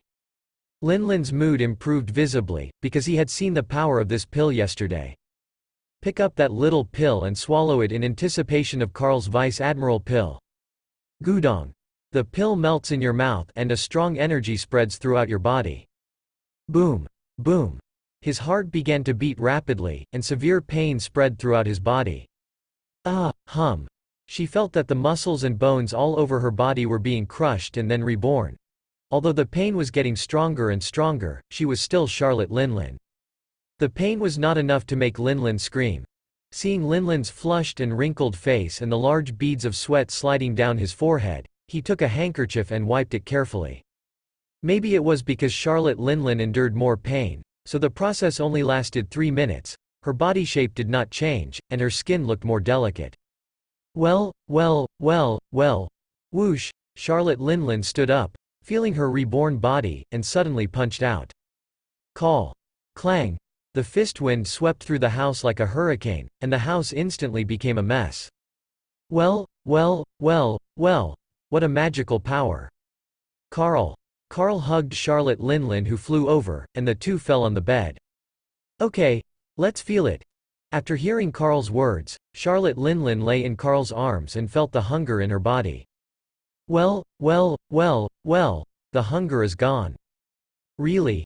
Carl hugged Linlin excitedly, and his hunger disappeared, which meant that the food sickness was most likely cured. Pung. You inherited the dragon's talent for fire. Carl was a little shocked. He didn't expect that he would awaken his natural ability after just eating one. He was indeed gifted. Well, well, well, well. Is this an innate ability? It feels like you are born with it. So amazing. Watching the flames appear out of thin air on Linlin's hand, swaying left and right in front of Carl's eyes. Okay, I know your inheritance ability. Press down Linlin's right hand. I'll teach you a spell. Lingbao Tianjun comforts the body. Disciples' souls and 5 internal organs are mysterious. Green dragons and white tigers are fighting in various formations. Suzaku Xuanwu is my true guard. Urgency is like a law. Linlin was a little confused as to why this sentence sounded so difficult to pronounce. What's this? You will read it twice a day from now on. I won't hurt you anyway. Well, well, well, well. Fine. Seeing Linlin reluctantly agree, I thought that I would have to supervise him more often in the future. Then he thought about John. Next, it's time to think about how to deal with John's matter. Shall we do it now? Linlin put away the flame in his hand and looked at Carl. No, we can't hurt him yet. We still have to wait for the opportunity. But not hurting his life doesn't mean not making him sad. Well, well, well, well. Chapter 92. A new plan is finalized. Putting aside the matters against John for now, we are currently only suppressing his subordinates and industry. Stand up. We have completed the first phase of the plan. Then it's time to carry out the second phase of the plan. The planning time for this phase will be a little longer. In a large conference room, Carl and Linlin sat in the front, behind a huge blackboard. On the left are Perispero and others, and on the right are Clay, Davis and others. Everyone present looked at Carl's eyes, and everyone's expression was serious. It's because Carl told them that this is their plan for the next few years, so they must listen carefully. Clay. Captain, please speak. When Clay saw Carl calling him first, he became more serious and stood up quickly. Your main task is to find and build. In New World, look for Wano-kuni, Thunder God Island, Zo Island, Sleeping Ancient Town, Asuka Island in the first half, and the last one, which is a huge Sea King's lanternfish. Okay, Captain, I've made a note of it, and I will send all my fishmen to search for it. After Carl watched Clay write down these place names in his notebook, he then issued a second task to him. The construction of the desert sea area must be accelerated so that each island can accommodate hundreds of thousands of people. Don't worry, Lord Carl, I will always watch. At the signal from Carl's eyes, Clay sat down. Davis. Captain Carl. When Davis saw that the second person was him, he stood up immediately. Your task is more difficult than his. Please rest assured, Captain, no matter how difficult the task is, we will resolutely complete it. Davis didn't talk nonsense and looked at Carl with a firm expression. Help me collect devil fruit, and after Clay finds the location of Wano-kuni and Sleeping Ancient Town, you go over and find the devil fruit for me. Exactly what devil fruit it is, I'll tell you later. The rest of the time, you stay with me. Understood, Captain. Carl didn't know if it would be appropriate to give Davis the task of finding the devil fruit. But he doesn't have anyone with high intelligence and decent strength around him, especially Wano-kuni. Known as the country of warriors, it especially excludes outsiders. I don't know if he can successfully complete the task. By the way, Fields, Noti, Khalil. The three of you, take turns guarding the desert sea area. Understood, Captain. Fields is the most reliable one. Although he is a martial arts fanatic, his character is very reliable. Perispero, your words. Carl hesitated for a moment. He didn't know whether it was appropriate to send these children to the desert sea. Father, please speak. But seeing Perispero's determined little face, he still gave them this task. You are responsible for the desert sea. Take care of your younger brothers and sisters and supervise the construction of the island. When you become adults, each younger brother and sister will be responsible for guarding an island. Please don't worry, Father. The next step is to finalize some details. After finalizing some details, he looked at the people in front of him and smiled. Okay, the tasks have been assigned. You can go out first. Davis stays. After everyone walked out of the room, Carl looked at Davis in front of him. Davis, the reason why I gave these two tasks to you is because there are phantom beast fruits on both islands. Really, Captain? Davis was not a fledgling pirate. He knew how powerful the phantom beast fruit was. Yes, so I leave this arduous task to you. Don't let any news leak. Also, this is the contact information of the Four Seas Mafia. Let them secretly collect devil fruit for me. Please rest assured, Captain. After receiving the order, Davis walked out solemnly. Well, Carl, I haven't seen you for a while. The superior's momentum is quite strong. After Linlin saw Davis walking out of the room, he said to Carl with a smile on his face. It was hard for Linlin to speak when everyone was here just now. People always have to grow. Pack up, let's go, and send Perispero and others to the desert sea in a few days. Carl changed his solemn expression, his tone was relaxed, and he stood up. Well. That's right, Carl sent Charlotte Linlin back to the room first. Then he went out to meet Newgate for a drink, and wanted to take the opportunity to ask about some rules that he didn't know yet. Clay immediately handed over the task of finding the island to his fisherman who was responsible for fishing the sunken ship. Because a team of Murlocs has been set up to fish for sunken ships, and they conduct aimless searches on the seabed all day long, it is very convenient to give them the task of finding unknown islands. As for the construction of the island, if you want to speed up the process, you can only increase the manpower. After Clay returned to the station, he quickly called Kano on the island. Poroporu. Hey, is it Kano? Kano was surprised because Clay usually wouldn't take the initiative to call them. Master Clay, please speak, I am Kano. I need you to send more fishmen to the desert sea. Next we will speed up the development of the desert area. Clay's words were full of seriousness and urgency. Understood, Lord Clay. Kano didn't know what happened though. But since Mr. Clay called in person, more manpower must be needed. It just so happened that he was still worried about the increasing number of fishmen. This call came just in time. When Perispero and others learned that they were going to the desert sea, they all returned to their rooms to pack their bags. Davis knew that Carl told him the news only to keep it secret. After all, the value of the phantom beast fruit is quite high. So he didn't explain to everyone after he returned, he just said that he would follow Carl and made arrangements for everyone at the same time. Noti, Fields, and Khalil, the three of you will take turns stationing in the desert sea area. As for the remaining two, they will be stationed on the Honeycomb Island side. The strength of the rest of you is still somewhat weakened. You should all practice hockey in the desert sea first. If you find the islands that Master Carl mentioned, you may go to sea with me, so you need to increase your strength in a short time. Why is this so? My strength doesn't seem to be improving much. Can you still go to sea if you are weak? Jennifer said worriedly from the side, because she has the lowest upper limit of strength among everyone present, and it is considered good to reach Rear Admiral. Don't worry, we will find devil fruit for you to increase your strength. Just don't worry, it's fine. At this time, Field stood up following Noti's words. Because in the daily sparring sessions, he was the one injured the most, and he was also the one who asked Jennifer to bandage his wounds the most. So he was obliged to do this. Don't worry. Besides, you still need us to protect you. You can just be the cheerleader in the back. Go, go, go, go up to the side. Hunter saw Brown teasing Jennifer and quickly pushed him aside.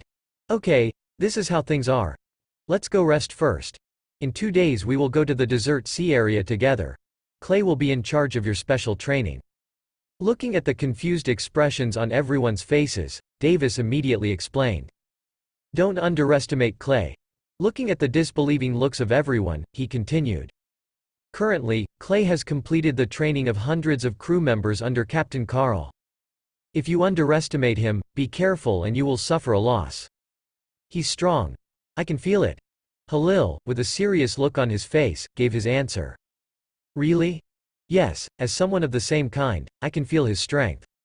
I really want to fight him when I have time. Field seemed impatient. Pa. Okay, everyone, get ready. We are going to the desert sea area in a few days. The crowd began to disperse. I heard that there are deserts everywhere in the desert sea. I wonder if I can use them for cooking. It might work. You can try it. Davis looked at Smith standing aside and replied with some surprise. Punk Hazard? Chapter 93 Settlement? While on the road, Carl suddenly remembered Punk Hazard. Isn't that where Vegapunk is located? Vegapunk's IQ is said to be 500 years ahead of the world. Research on blood factors, biological modification, artificial devil fruit, seastone warships, pacifists, Shichibukai seraphs, etc. were all done by him alone. It can be said that one person supports half of the scientific research in the pirate world.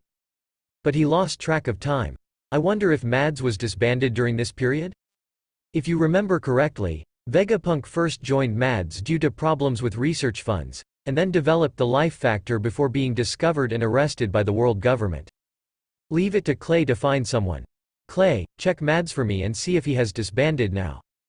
Understood, Captain Carl. I want him dead. You two must help me. He is so strong, we are at a loss what to do. Just when Carl and others started to get busy, John had already put away the mess. He immediately called Silver Axe and Ochaku to kill Carl.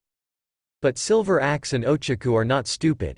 The power that Carl has shown so far exceeds theirs, and they don't dare to take action at all.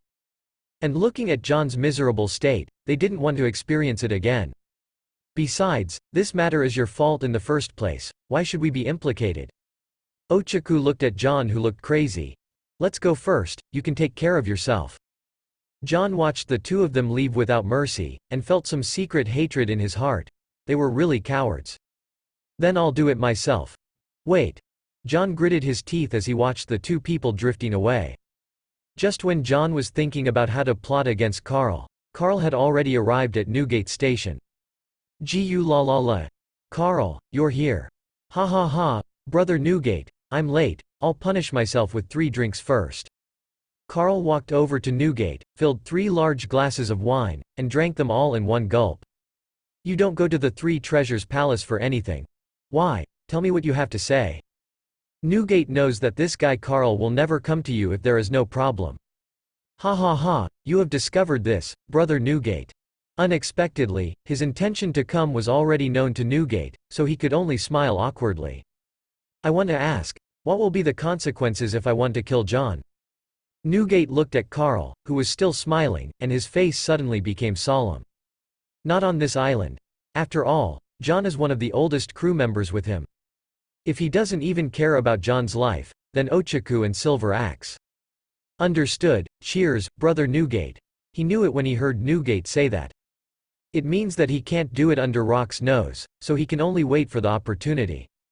Okay, drink, don't talk about anything else today. Gu la la la, cheers. Now that the questions that need to be asked have been finished, the next step is to drink wine with Newgate. According to John's temperament, he may not give up. Are the two of us really not going to take action? What can we do if we take action? Seeing the unbearable look on Silver Axe's face, Ochaku interrupted him without hesitation. John only had a few blows with Carl before he was beaten like that. Do you think there will be any difference between the two of us? We are all adults and we can't help him all the time. Now I just hope John doesn't seek death himself. Ochaku said and turned to leave. Hateful. Silver Axe turned his head to look at John's direction, clenched his fist and punched it in the air. The whole person looked a little decadent and then left. Hurry up. Put these things neatly. Although it was already night, the pier was brightly lit. Clay was commanding a group of fishmen to transport purchased supplies to dozens of large ships in front of him. They will drive to the desert sea again soon, and time is quite tight. Originally, I planned to rest on Beehive Island for a month. However, due to emergencies, we had to move forward. A few days later, Carl and others were ready to sail to the desert sea. Well, I like it here so much. Like it. Carl and his party have arrived at the desert sea. Although Charlotte Linlin's eating disorder no longer affects her, she still loves sweets. Maybe this is the so-called sequelae. Mom, Dad. Will this be our new home from now on? A few people were walking on the island, Katakuri and his younger siblings running wildly beside them. Yes, you have to take good care of your younger brothers and sisters. Well, don't worry, Dad. Hearing Carl's words, he immediately came to a sudden stop and his little face became tense. Okay, let's go play. Well, Dad, goodbye. Katakuri showed a childish smile and ran further away with his younger siblings. Lord Carl, Lord Linlin. The further you go inside, the more fishmen you encounter, and they all salute to them. Carl and Linlin just nodded and did not stop. This will be our room from now on. It just might take a while. Of course Linlin knew what Carl meant. They couldn't live here permanently now. Well, I like this room very much. Charlotte Linlin looked at the decorations in the house, which were filled with all kinds of desserts. Although anorexia has been cured now, my love for sweets is still etched in my mind. Just as the two of them were taking a closer look at the room, there was a sound of hurried running outside the door. Master Carl, Master Linlin. Captain Rox orders all of you to return to Beehive Island as quickly as possible. Something big is going on. You go down first. Carl did not expect that when they first came to Cake Island, there would be a problem on Beehive Island. Looking at Charlotte Linlin with regret. Well. It doesn't matter, there will be opportunities in the future. Linlin saw a little regretful Carl. Of course, I knew that Carl wanted to take him around here more and feel their new future home. But the plan couldn't keep up with the changes. No one expected that Captain Rox would summon them at this time. Forget it. Let's talk about it next time. The two turned and walked out of the house. Clay and the others will be left in your care for the time being. Please don't worry, Lord Carl. Carl called Clay over and left Perispero and others under his care. Davis, follow us. Don't worry, Captain. Zeus. Understand, Mom. The white clouds following Charlotte Linlin immediately turned into huge dark clouds. Carl and Charlotte Linlin stepped on it, and Zeus took off on the ground, heading quickly towards the Beehive Island. Quick, we have to set sail and try to catch up with Lord Carl.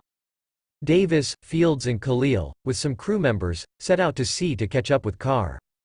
Noti stayed to guard the desert sea area, while Hunter, Thompson and others stayed in the desert sea area to practice hockey. Chapter 94 Rox summons, Bola, Bola.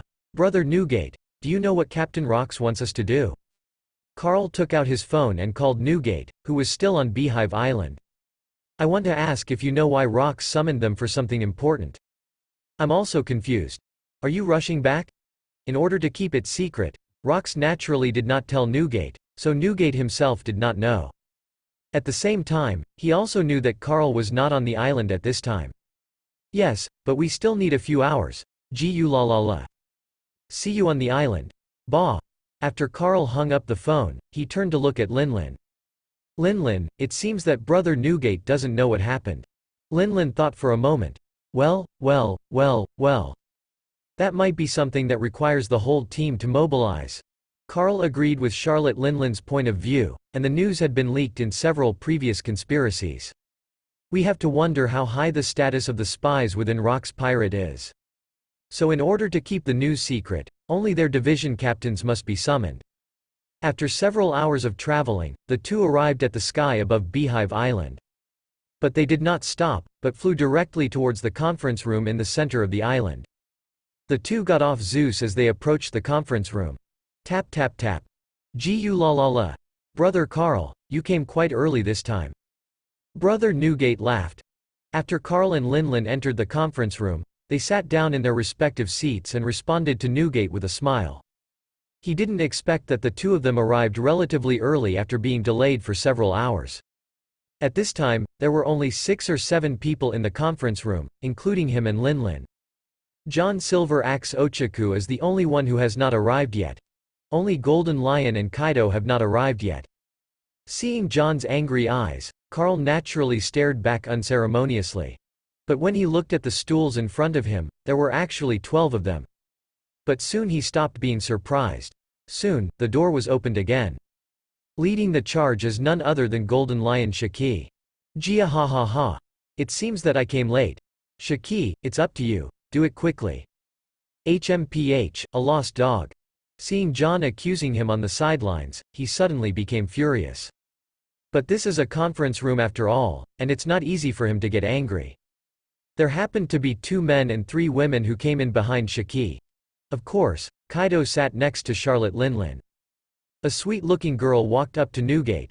Brother Newgate, why don't you come to me? Who is this?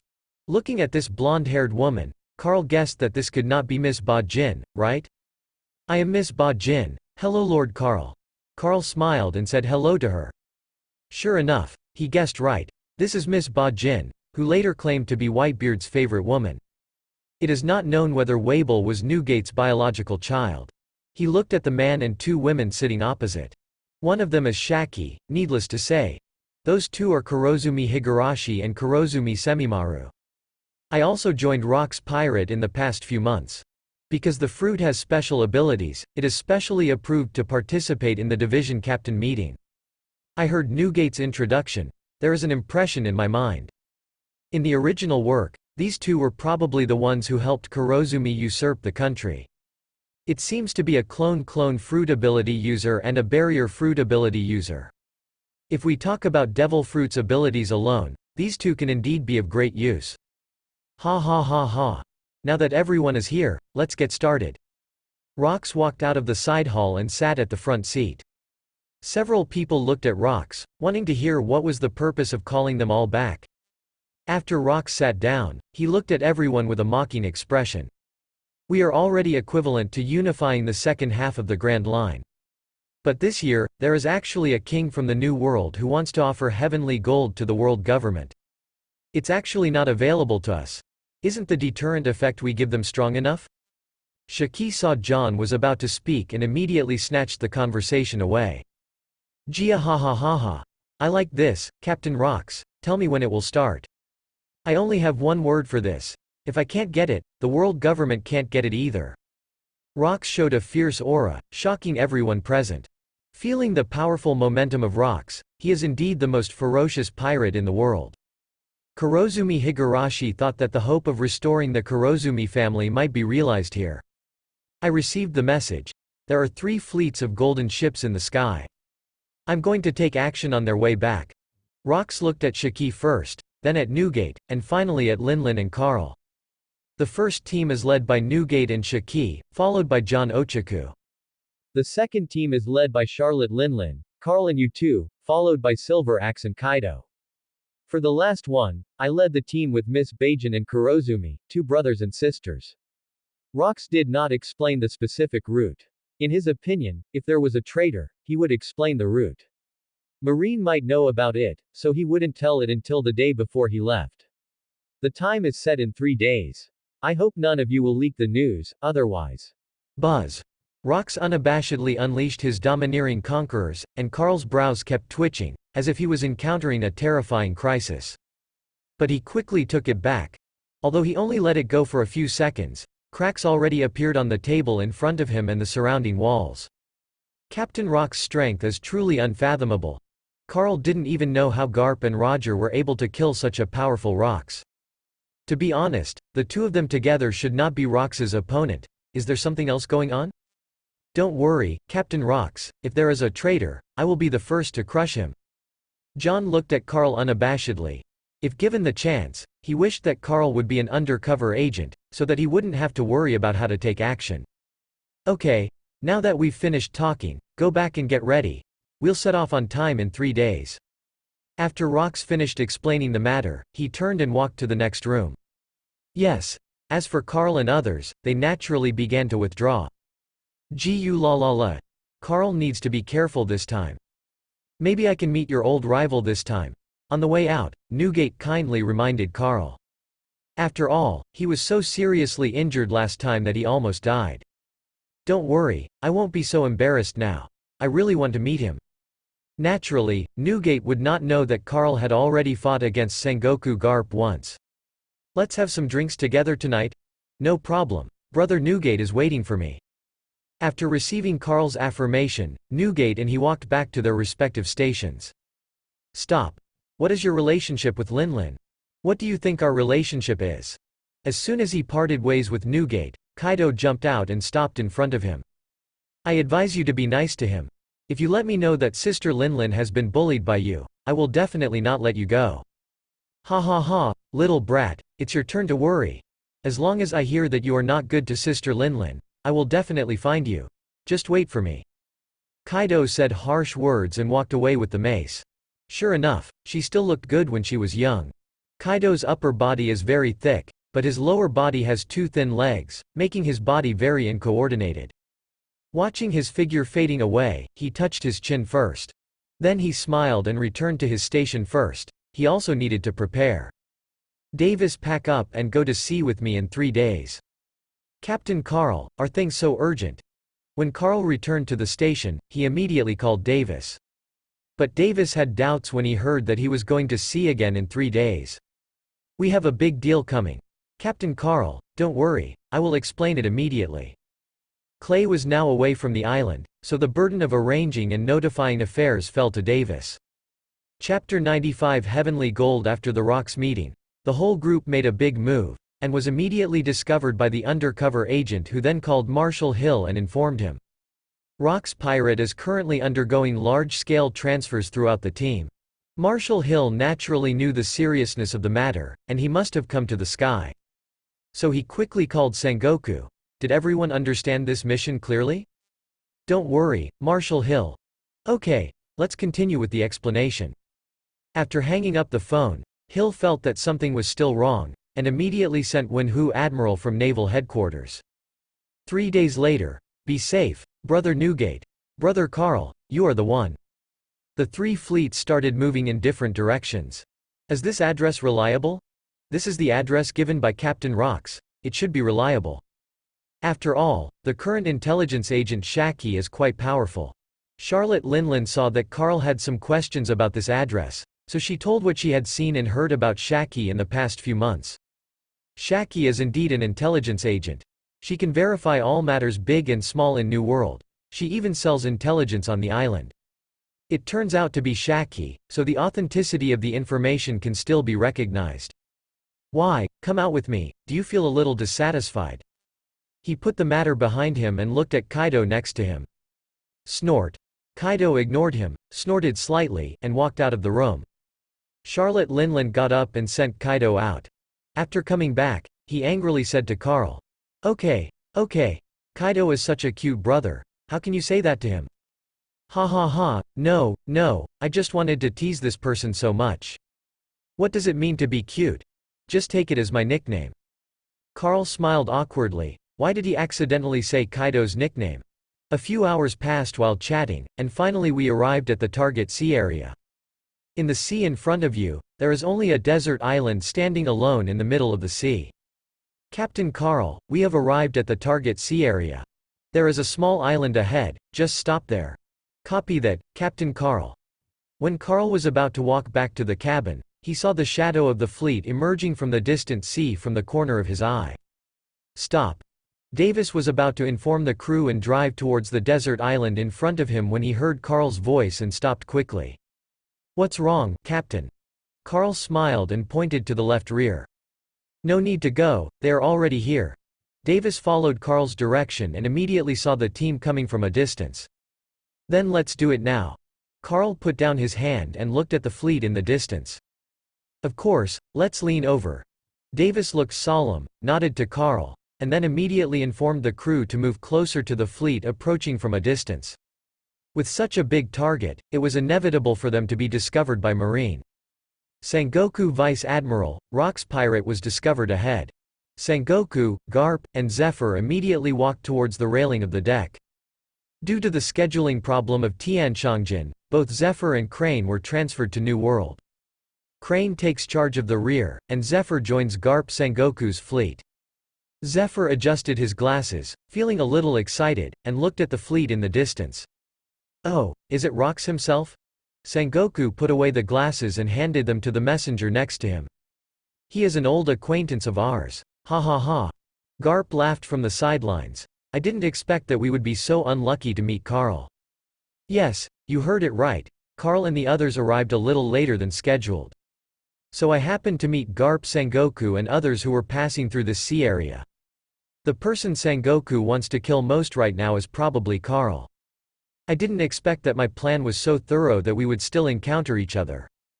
Garp threw his cloak aside and picked up the cannonball at his feet. "There are always omissions in plans. Swish swish." Carl looked at the shells flying towards them in the air and immediately thought of Garp. "Well, it looks like we are old acquaintances. Bang bang bang." Boom. Davis held up the smoking gun. Garp scratched his head and watched as the bombs passed by were shattered by projectiles in the air. "There are some great guys coming across the street." After seeing that the cannonballs had no effect, Garp did not continue throwing the cannonballs, jumped in the air and flew towards Carl's ship. Because the two ships were not in the same line, they were getting closer and closer to the small desert island as they traveled. Carl saw a figure flying in the air, and upon closer inspection he realized that figure was Garp. The battle begins. Old friends are extremely jealous when they meet. Bang! The two people collided in the air almost in the blink of an eye. In order to avoid making too much noise on the sea and affecting the ship, Garp approached the deserted island while fighting. Carl discovered his intention immediately, but he would have an advantage on a desert island, so he didn't refuse. When the two fleets saw that the main personnel were gathering towards the desert island, they also sailed towards the desert island. Tread. Tread. Looking across at Garp with a serious face. "I didn't expect that we would meet again so soon." Before Garp could speak, Sengoku's voice came from the air. "Stop talking nonsense and come on. Big Buddha shockwave." Iron Fist shattered. When Carl saw Sengoku and Garp's relentless attacks, he was naturally not polite, and the two of them got angry instantly. The few people fought farther and farther away, and gradually disappeared on the shore. All that was left was the roaring sound in the air. On the shore, Charlotte Linlin held the Emperor's sword and flew to the side of the marine warship on Zeus. Well, Zephyr, long time no see." Zephyr pushed up his glasses and looked at Charlotte Linlin in front of him with an unkind expression. "I have nothing to say to you pirates. Iron Fist." Zephyr stepped on Moonwalk and rushed towards Charlotte Linlin. After Zephyr left, Bogart looked at Tretis and Dill, who were Sengoku's and Zephyr's deputies respectively. Several people nodded, first looked at the farthest warship, and asked him to quietly evacuate. Then he looked at the pirates coming from a distance and ordered Marine to start attacking. Wave.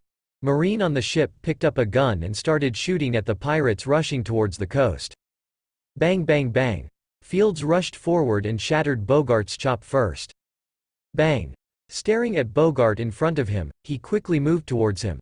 The surrounding Marines could not block his attack at all. Ha ha ha. A worthy opponent.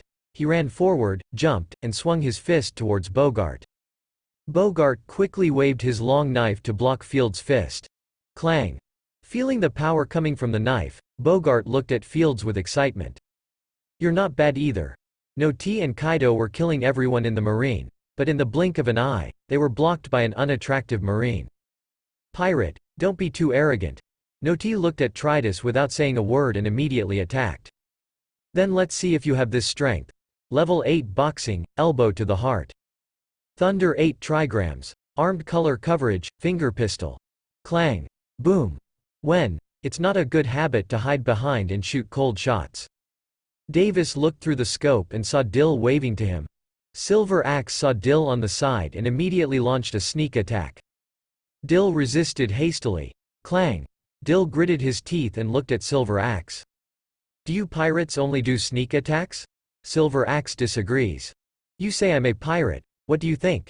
Chapter 96 plan failed. While the battle between several people on this desert island was intensifying, there was a different scene at Rocks. He followed the location to the target sea area and intercepted a pirate ship, but there was not much resistance on the entire ship. Kill. Bang bang bang. Boom. Most of them were Marine soldiers. None of them were decently strong, and they basically didn't receive any resistance. The battle ended in just 10 minutes. Good, report Captain Rocks, there is nothing aboard this ship. Rocks knew that he had been deceived, and an inexplicable force came from his hand that crushed the information to pieces. Marine. Go, get my phone bug and ask other people if they are like this too? The pirate in front of him heard Captain Rox's instructions and immediately fetched the phone bug. Bola, Shiki, how are things going there? The battle situation on Shiki's side is similar to that on Rock's side. There was no resistance, nothing on board, it was clear they had been tricked. Captain Rocks, where did your news come from? There is nothing on this ship. Okay, I get it. After hanging up the phone, he immediately dialed Carl's phone number. Hello, is this Carl? Captain Rocks, I'm Joel, Captain Carl's signal corpsman. Rocks heard that it was not Carl himself who answered the phone, which meant that the news was still credible. But to ensure authenticity, you still have to ask carefully. How are you doing now? Joel naturally did not dare to hesitate and said immediately. Reporting to Captain Rocks, Captain Carl and Marine are currently at war. The opponent is Garp Sengoku and others. Rocks heard that since Garp, Sengoku and others were leading the team, it was probably to protect Tianshangjin. Okay, tell him for me, we will drive towards him immediately. Copy that, Captain Rocks. After Rocks hung up the phone, he immediately informed Shiki to go to Carl's sea area. Shockwave. Fist bone impact. Although Sengoku didn't know about the arrival of Rocks and others, he knew that they couldn't stay here for too long. Fortunately, his plan was too perfect. He only needed to hold back Carl and the others until the warships in the distance were gone, and then they could retreat. Carl looked at the two people in front of him. This was their third time fighting. Every time there will be a leap in his strength. Now he can handle 2 consecutive attacks. You two can't do it now. Dragon and Tiger climbed the mountain hard. After the 3 of them fought, there was a loud noise. Boom. The air is filled with dust. Carl felt from the strength of the 2 fighting that they seemed to be stalling for time. Although I don't know what time they are delaying, as long as they are defeated, the conspiracy will naturally be broken. No matter what conspiracy you have, as long as I defeat you all, there will be no loss this time. Sengoku couldn't let Carl know that they were delaying for time so that the ship with the gold in the sky could leave quietly. If words can defeat us, you have already won. Carl saw that Sengoku still had the energy to joke with him, and immediately launched a ferocious attack. Titan the sky-reaching cannon. Under the fierce attack of several people, Cracks have appeared on the ground of this desert island, and it is obvious that it cannot support it for long. There are more and more dark clouds in the sky. These are the large dark clouds that Charlotte Linlin ordered Zeus to attract. Wangdi sword broken blade. 6 styles, the king's gun. Zephyr certainly knows the purpose of Charlotte Linlin summoning the dark clouds, so it is naturally impossible to wait for the power accumulation to be completed. Apart from the 2 largest battlefields, only the battle between Fields and Bogart was the most eye-catching. Fighting. What I like most is fighting. Clang, clang, clang. Fields, who was covered in armament hockey, and Bogart's battle spread wider and wider. Fields took advantage of Bogart's defensive hole and stepped back to kick. Bogart was kicked into the air. Puff. Naturally, Fields would not let go of such a wonderful opportunity. He jumped out of thin air, jumped in front of Bogart who was still in midair, and suddenly waved his right hand covered in armed colors. Clang.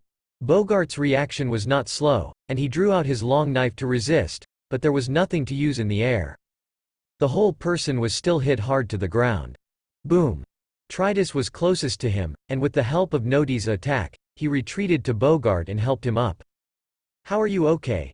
Bogart stood up and wiped the bloodline from the corner of his mouth, looking at Tritus with a determined face. Don't worry, it's okay. Noti saw that Qui Sidi was still free to chat, and immediately became angry. 8th level boxing double hammer. Seeing Noti rushing toward him angrily, he turned to Bogart and said briefly, and then rushed towards Noti. Then please pay attention to your safety. Okay, don't worry. After Tricity left, Bogart looked at Fields getting closer and closer in front of him, his whole body bent down. 1 blade style, Fu Feng, golden light spell. Feeling the power of this slash, Fields looked solemn. First unfold the golden light spell to cover the whole body, and then assume the starting position of Bajiquan. 8th level boxing Tishan Cow. When the sword energy was about to arrive, Fields was like a huge golden shield, blocking the slash. The battle was actually not long. From the beginning of the encounter to the battle, only 2 hours had passed. Sengoku looked at the marine ship behind Carl, and after gradually losing sight of it, he nodded to Garp. Garp received Sengoku's hint. I know the battle is over here. Their mission accomplished. All that remains is to safely evacuate from this sea area. Big Buddha shockwave. Fistbone, mountain collapse. When Carl saw the 2 of them, he used all his strength to attack him again, with an excited smile on his face. Come on, that's it. Boom. Carl was a little puzzled when he saw that the 2 people actually hit the attack on the ground. Seeing large-scale cracks appearing on the ground, the island could no longer hold on. Crack, click, click. Bogart and others who were fighting on the shore saw that the island was about to be shattered, and immediately led everyone back to the ship. Walk. Davis and others were not ambiguous and ran in the direction of the pirate ship. After all, the island collapsed. Powerful country. Iron Fist. Bang. Zephyr had also seen what was happening on the ground. After colliding with Linlin, he immediately flew towards the warship. If they don't escape in time, they may be involved. Carl, see you next time. Carl was in midair and saw the ships gradually disappearing in the distance. Sengoku, you are indeed the resourceful general. I didn't expect that I would be tricked by you. Sengoku and Garp have already stepped on the moonwalk to the ship. He was laughing loudly at Carl. Goodbye, Carl. Now that the ships full of gold from the sky have disappeared, there is no point in continuing to fight the 2 of them. Carl did not pursue, but stood on the bow of the ship and watched Garp, Sengoku and others leaving in the distance. Linlin fell from the sky and stood next to Carl. Well, the mission failed. Carl smiled. Yeah, I didn't expect us to encounter such a big surprise. Sengoku Garp Zephyr will be the 3rd admiral in the future. Unexpectedly, they will meet on a ship. If one of them is missing, maybe all the gold in the sky will be theirs. It's useless to talk more. Think about how to face Rock's difficulties. Well, I won't let you face it alone. Carl reached out and held Linlin in his arms. I'm in luck and want to take advantage of this opportunity. I have to thank Sengoku and the others. Linlin was stunned for a moment. The gold in the sky ran away from his hand. Can it still be an opportunity? What chance? Carl looked at a fleet of ships approaching from the horizon. You'll know in a moment. Chapter 97 Carl's Plan. Carl and others waited for the arrival of Rox and others on another uninhabited island. The island is filled with the smell of sea breeze. The trees on the island are lush, and the sunlight shines on the ground through the gaps in the leaves, forming Madara's mottled light and shadow. The Xebec slowly sailed to the edge of the island, and Rox and others, wearing bright pirate costumes, flew over on the moonwalk. There was a powerful aura about him, as if it could tear the air apart, and everyone was a little angry. A huge table has been set up on the shore. After a few people sat down, Rox stared at Carl closely, as if he wanted to see everything through his eyes. Carl told Rox and others what happened. Rox's gloomy face looked even gloomier, his brows furrowed. That means the mission failed. Rox's voice revealed a strong sense of disappointment and dissatisfaction. He was originally tricked by Sengoku and others, but he didn't expect that the only real sky gold would actually slip away from Carl's hands. He stared at Carl closely with an unkind expression on his face. Carl caught Rox's gaze and stood up. Undaunted, he reached out and pointed hard at Rox. It's obvious that your intelligence source is not accurate enough. The voice was filled with anger. Sengoku Garp Zephyr has 3 people on the same boat. How can Linlin and I stop him? Looking at Carl's dissatisfied expression, Rox also stood up, his tall and mighty body approaching Carl, an unkind expression frozen on his face. It's my fault you said that. There was coldness and suppressed anger in Rox's voice. Carl just wants to anger him. Only by angering him can he complete the next thing. And he has also learned that Rox and Golden Lion have not seen the so-called gold in the sky at all. I guess he must have been tricked by Sengoku, and now is the time to get very angry. If not? Do you think your mind is very powerful? I think there's something wrong with your strategy. You're not even as good as a primary school student. You don't even know whether the news is accurate or not, so you dare to go ahead. Rox was resisted by these words, but then he thought about it. Carl was not usually this kind of person. What do you want to say? Carl looked around at everyone and said slowly. What I want to say is that there should be a deputy captain on this ship, and the decision-making should not be left to you alone. As expected, everyone present looked shocked, and Rox was a little surprised. Linlin immediately thought of what Carl's plan was. It turned out that he wanted to be the vice-captain of Rox Pirate.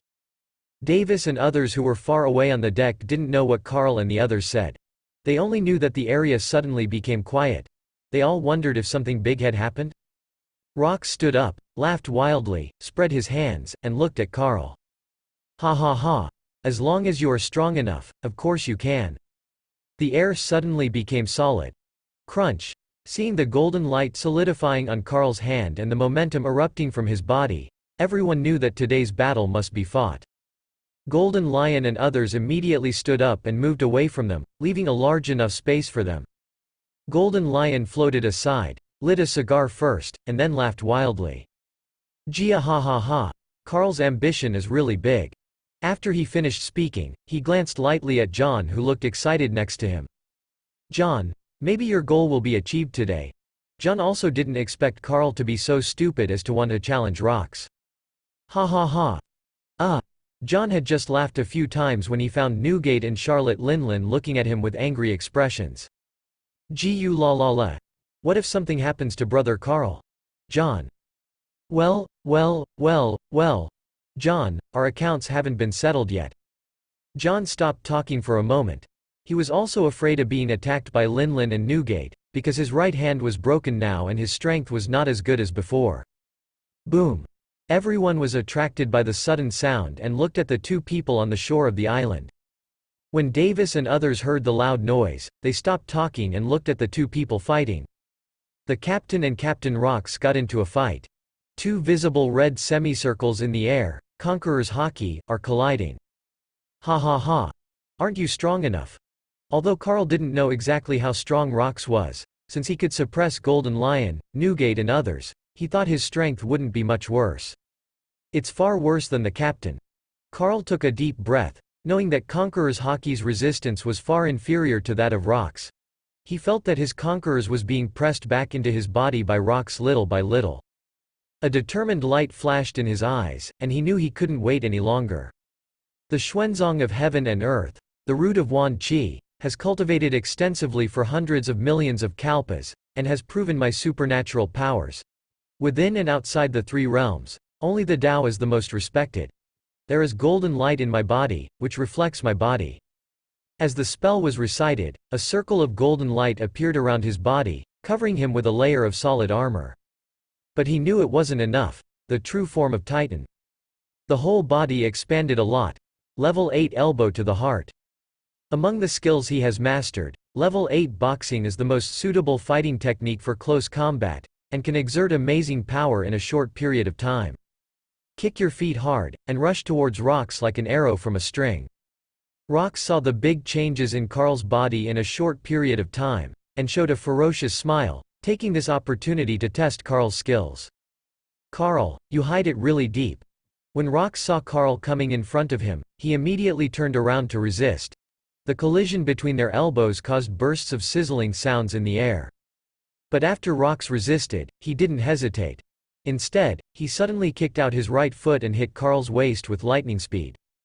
Carl suddenly felt a sharp pain. His whole body was knocked hundreds of meters away, and he fell heavily to the ground, creating a large crater dozens of meters deep. Rox saw this and did not relax at all. He stepped on the ground and ran towards Carl at high speed, his eyes full of fighting spirit, like a beast that had been keeping an eye on its prey. Carl was caught off guard by Rox's attack, but he did not give up. He immediately stood up and looked at Rox coming from a distance. His strength is obviously not as strong as Rox. Unexpectedly, he is far behind Rox in terms of strength alone. Are Rox really human? Carl stretched out his hands, which were covered with palm thunder, and stared at Rox, who was running rapidly, with blazing eyes. Lightning Thunder Fist. Carl stood there and sent a fist-shaped thunderball shockwave towards Rox. Naturally, Rox would not wait for the attack to come.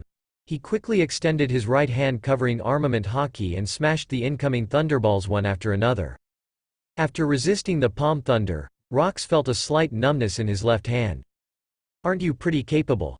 Rox became interested and accelerated towards Carl. He didn't expect that Carl's thunder and lightning could actually give him a tingling sensation. It had been a long time since he had encountered such a scene in battle, and he seemed even more excited. Kaljan's palm thunder didn't have much effect, so he didn't dare to neglect, and immediately used the 8th level punch Tishanku. The two attacks collided in midair in the blink of an eye, making a deafening sound. Powerful energy waves spread out in all directions, causing the surrounding earth to crack and dust to fly. A long crack appeared in the sky, and dark clouds were drawn into it from time to time and disappeared. The sky is cracked. Chapter 98. Vice Captain Davis and others were still watching the dark clouds in the sky. Rox and Carl have collided for the second time. Boom! After a brief confrontation, the two temporarily separated. Rox looked at Carl in front of him with approval. I will use my strength next, I hope you don't die. Come Captain Rox. Carl took a deep breath, he had been waiting for this moment for a long time. If this plan succeeds, he can complete the second side mission. But the next moment his eyes widened. Rox Conqueror's haki was fully opened, making him feel his breathing becoming faster. Rox condensed Conqueror's haki in his hand, and his body was radiating black lightning.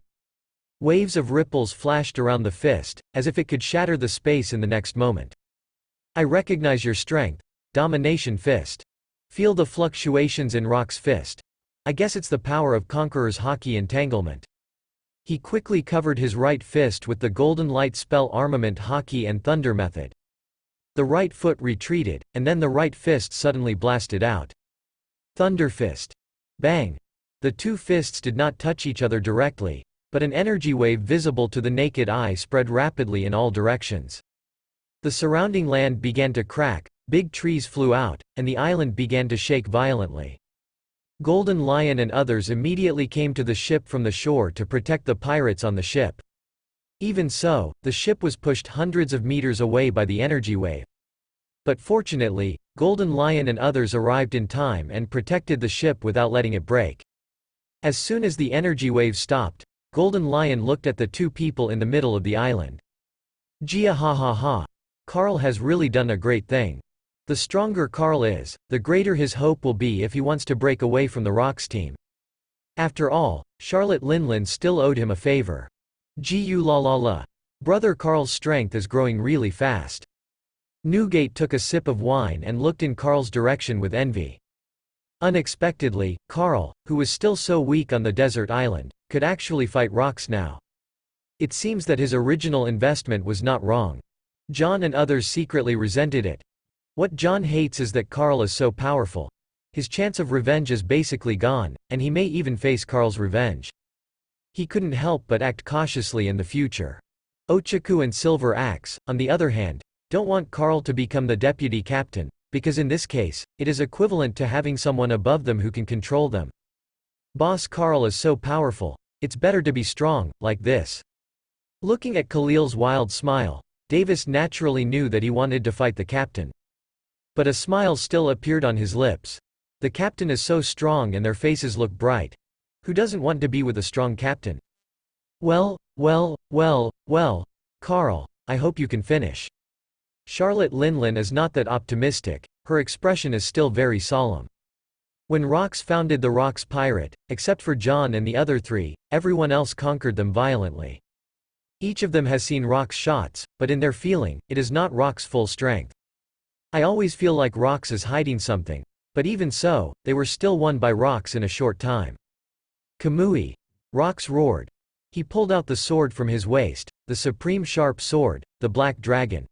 The blade shone with a dark light, and the haki on his body burned like a raging fire. As Rox roared, the Black Dragon in his hand swung a powerful slash, which wrapped around conquerors. Like an angry black dragon roaring towards Carl. The air gave way in front of the slashing attack, as if it had encountered an insurmountable barrier. Carl's eyes showed determination. Ah! Titan fist. He gathered all his strength into his right fist and collided with Rox's slash through the air. An invisible wave of power spread out around the center of the confrontation between the two. The huge shock wave uprooted the surrounding trees and sent dust flying into the air. Wow! When Carl was knocked back by the slash, he spurted a large mouthful of blood in the air and took a few steps back unsteadily. He felt the energy and blood inside his body surge, and Rox Conqueror's haki was raging in his body, far more violent than Sengoku's. However, Carl did not give up. He stood firm, took a deep breath, and adjusted his attitude. His Titan talent allows him to continuously regenerate injuries in his body and quickly adapt to Rox Conqueror's haki. Come again. A trace of surprise flashed in Rox's eyes. He didn't expect that Carl could withstand his slashing blow. But he didn't give Carl time to breathe. He raised the Black Dragon in his hand and prepared to launch a new round of attack. A bloodthirsty smile appeared on Rox's face, a powerful aura exploded all over his body, and his eyes became extremely cold. The muscles all over his body were tense, and his aura became very dangerous. He suddenly stepped on the ground with his right foot and disappeared instantly. The astonishing speed cannot be captured by ordinary people's naked eyes. Rox was like a bolt of lightning leaving afterimages in the air.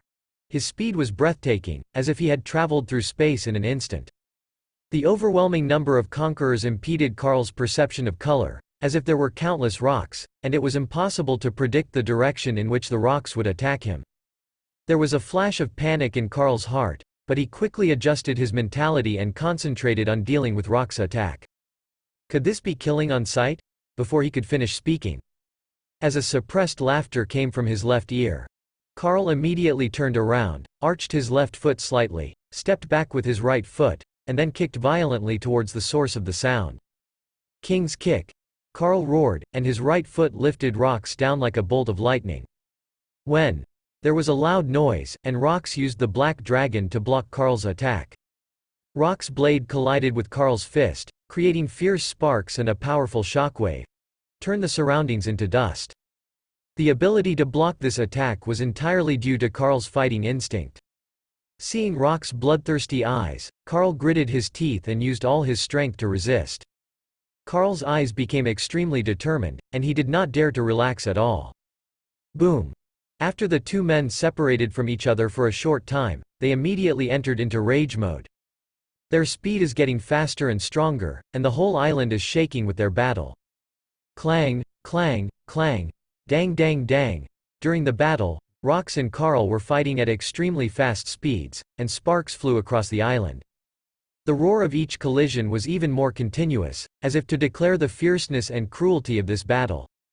Everyone on the ship took a breath as they watched the battle between Rox and Carl intensify.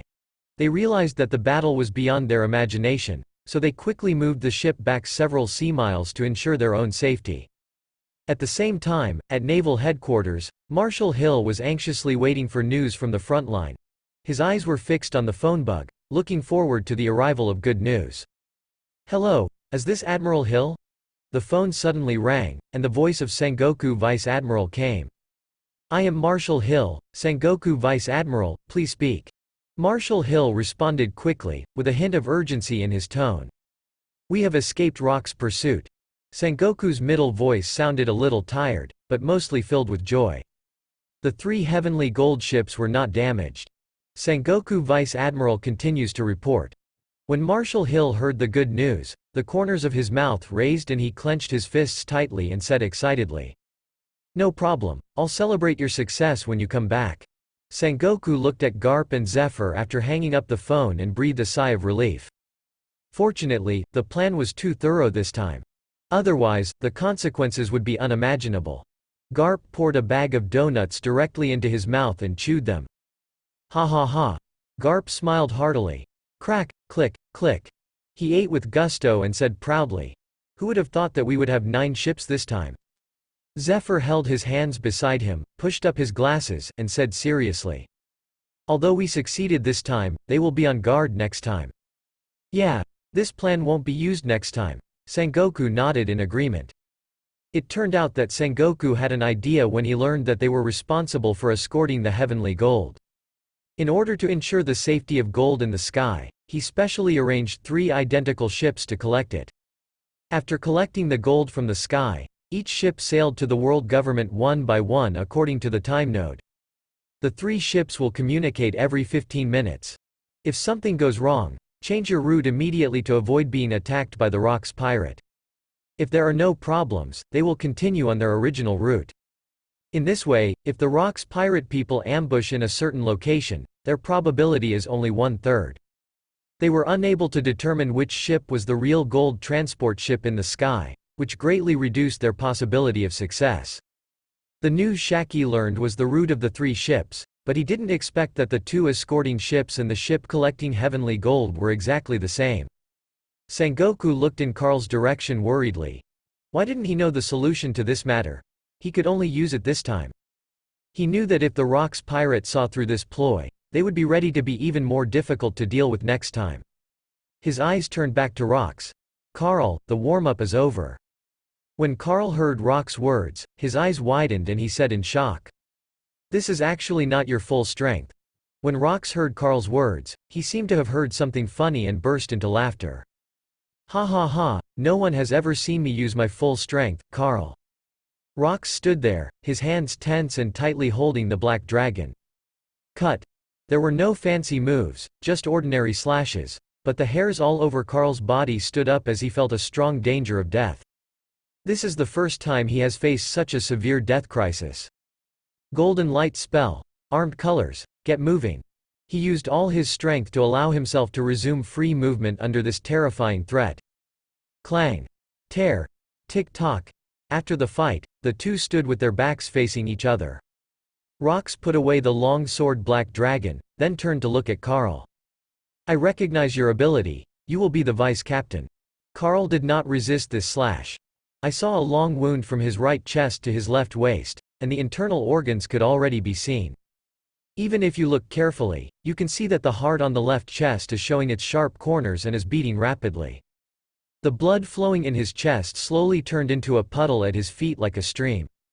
When Carl heard Rock's answer, he smiled with satisfaction and then lowered his head. Looking at his reflection in the pool of blood, it's not easy.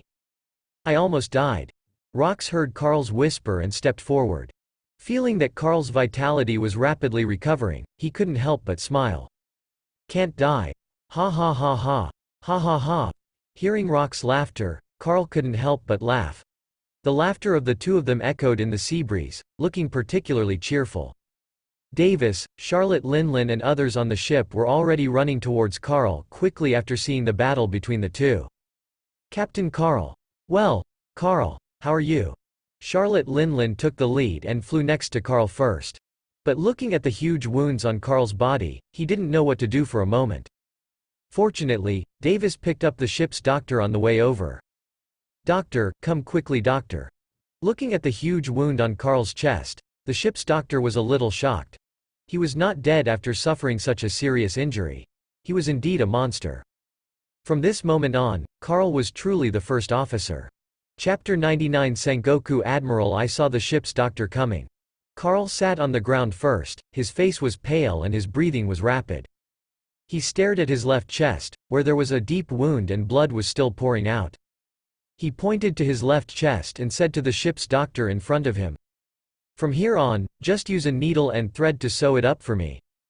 The ship's doctor nodded. He was not an ordinary person. He naturally knew the injuries and tolerance of these monsters. So I opened the first aid kit and found a long piece of needle and thread. Started sewing on Carl's left chest. Carl gritted his teeth, his face was covered with sweat, but he didn't make any sound. During the suturing process, Carl's wound healed at a speed visible to the naked eye. But in Carl's perception, there was an inexplicable force at the junction of the wounds, which prevented the wounds from healing. He knew in his heart that it might leave a long scar in the future. Looking at Linlin, who looked worried, he first looked at her gently, and then said softly, "Don't worry, Linlin, it's okay." Charlotte Linlin rolled her eyes at him. "But when I learned that Carl's life was not in danger, I was relieved." "I'll be fine if I see you're not dead," Charlotte Linlin said with a smile. "But from now on we should call you Vice Captain." Seeing Charlotte Linlin's joking tone, Carl sat there and laughed. "Hello, Vice Captain." Davis and others immediately saluted Carl and called him Vice Captain. Carl waved his hand. Go aside."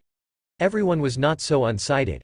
After the ship's doctor stitched up the wound, they left here at Carl's urging and headed to the middle of the island. Because when Rox walked to the shore just now, he called everyone down. A banquet was held on a desert island to celebrate Carl becoming the vice captain of Rox Pirate and also serving as the captain of the 6th Division. The banquet lasted all day and night, but ended hastily because the ingredients and drinks were gone.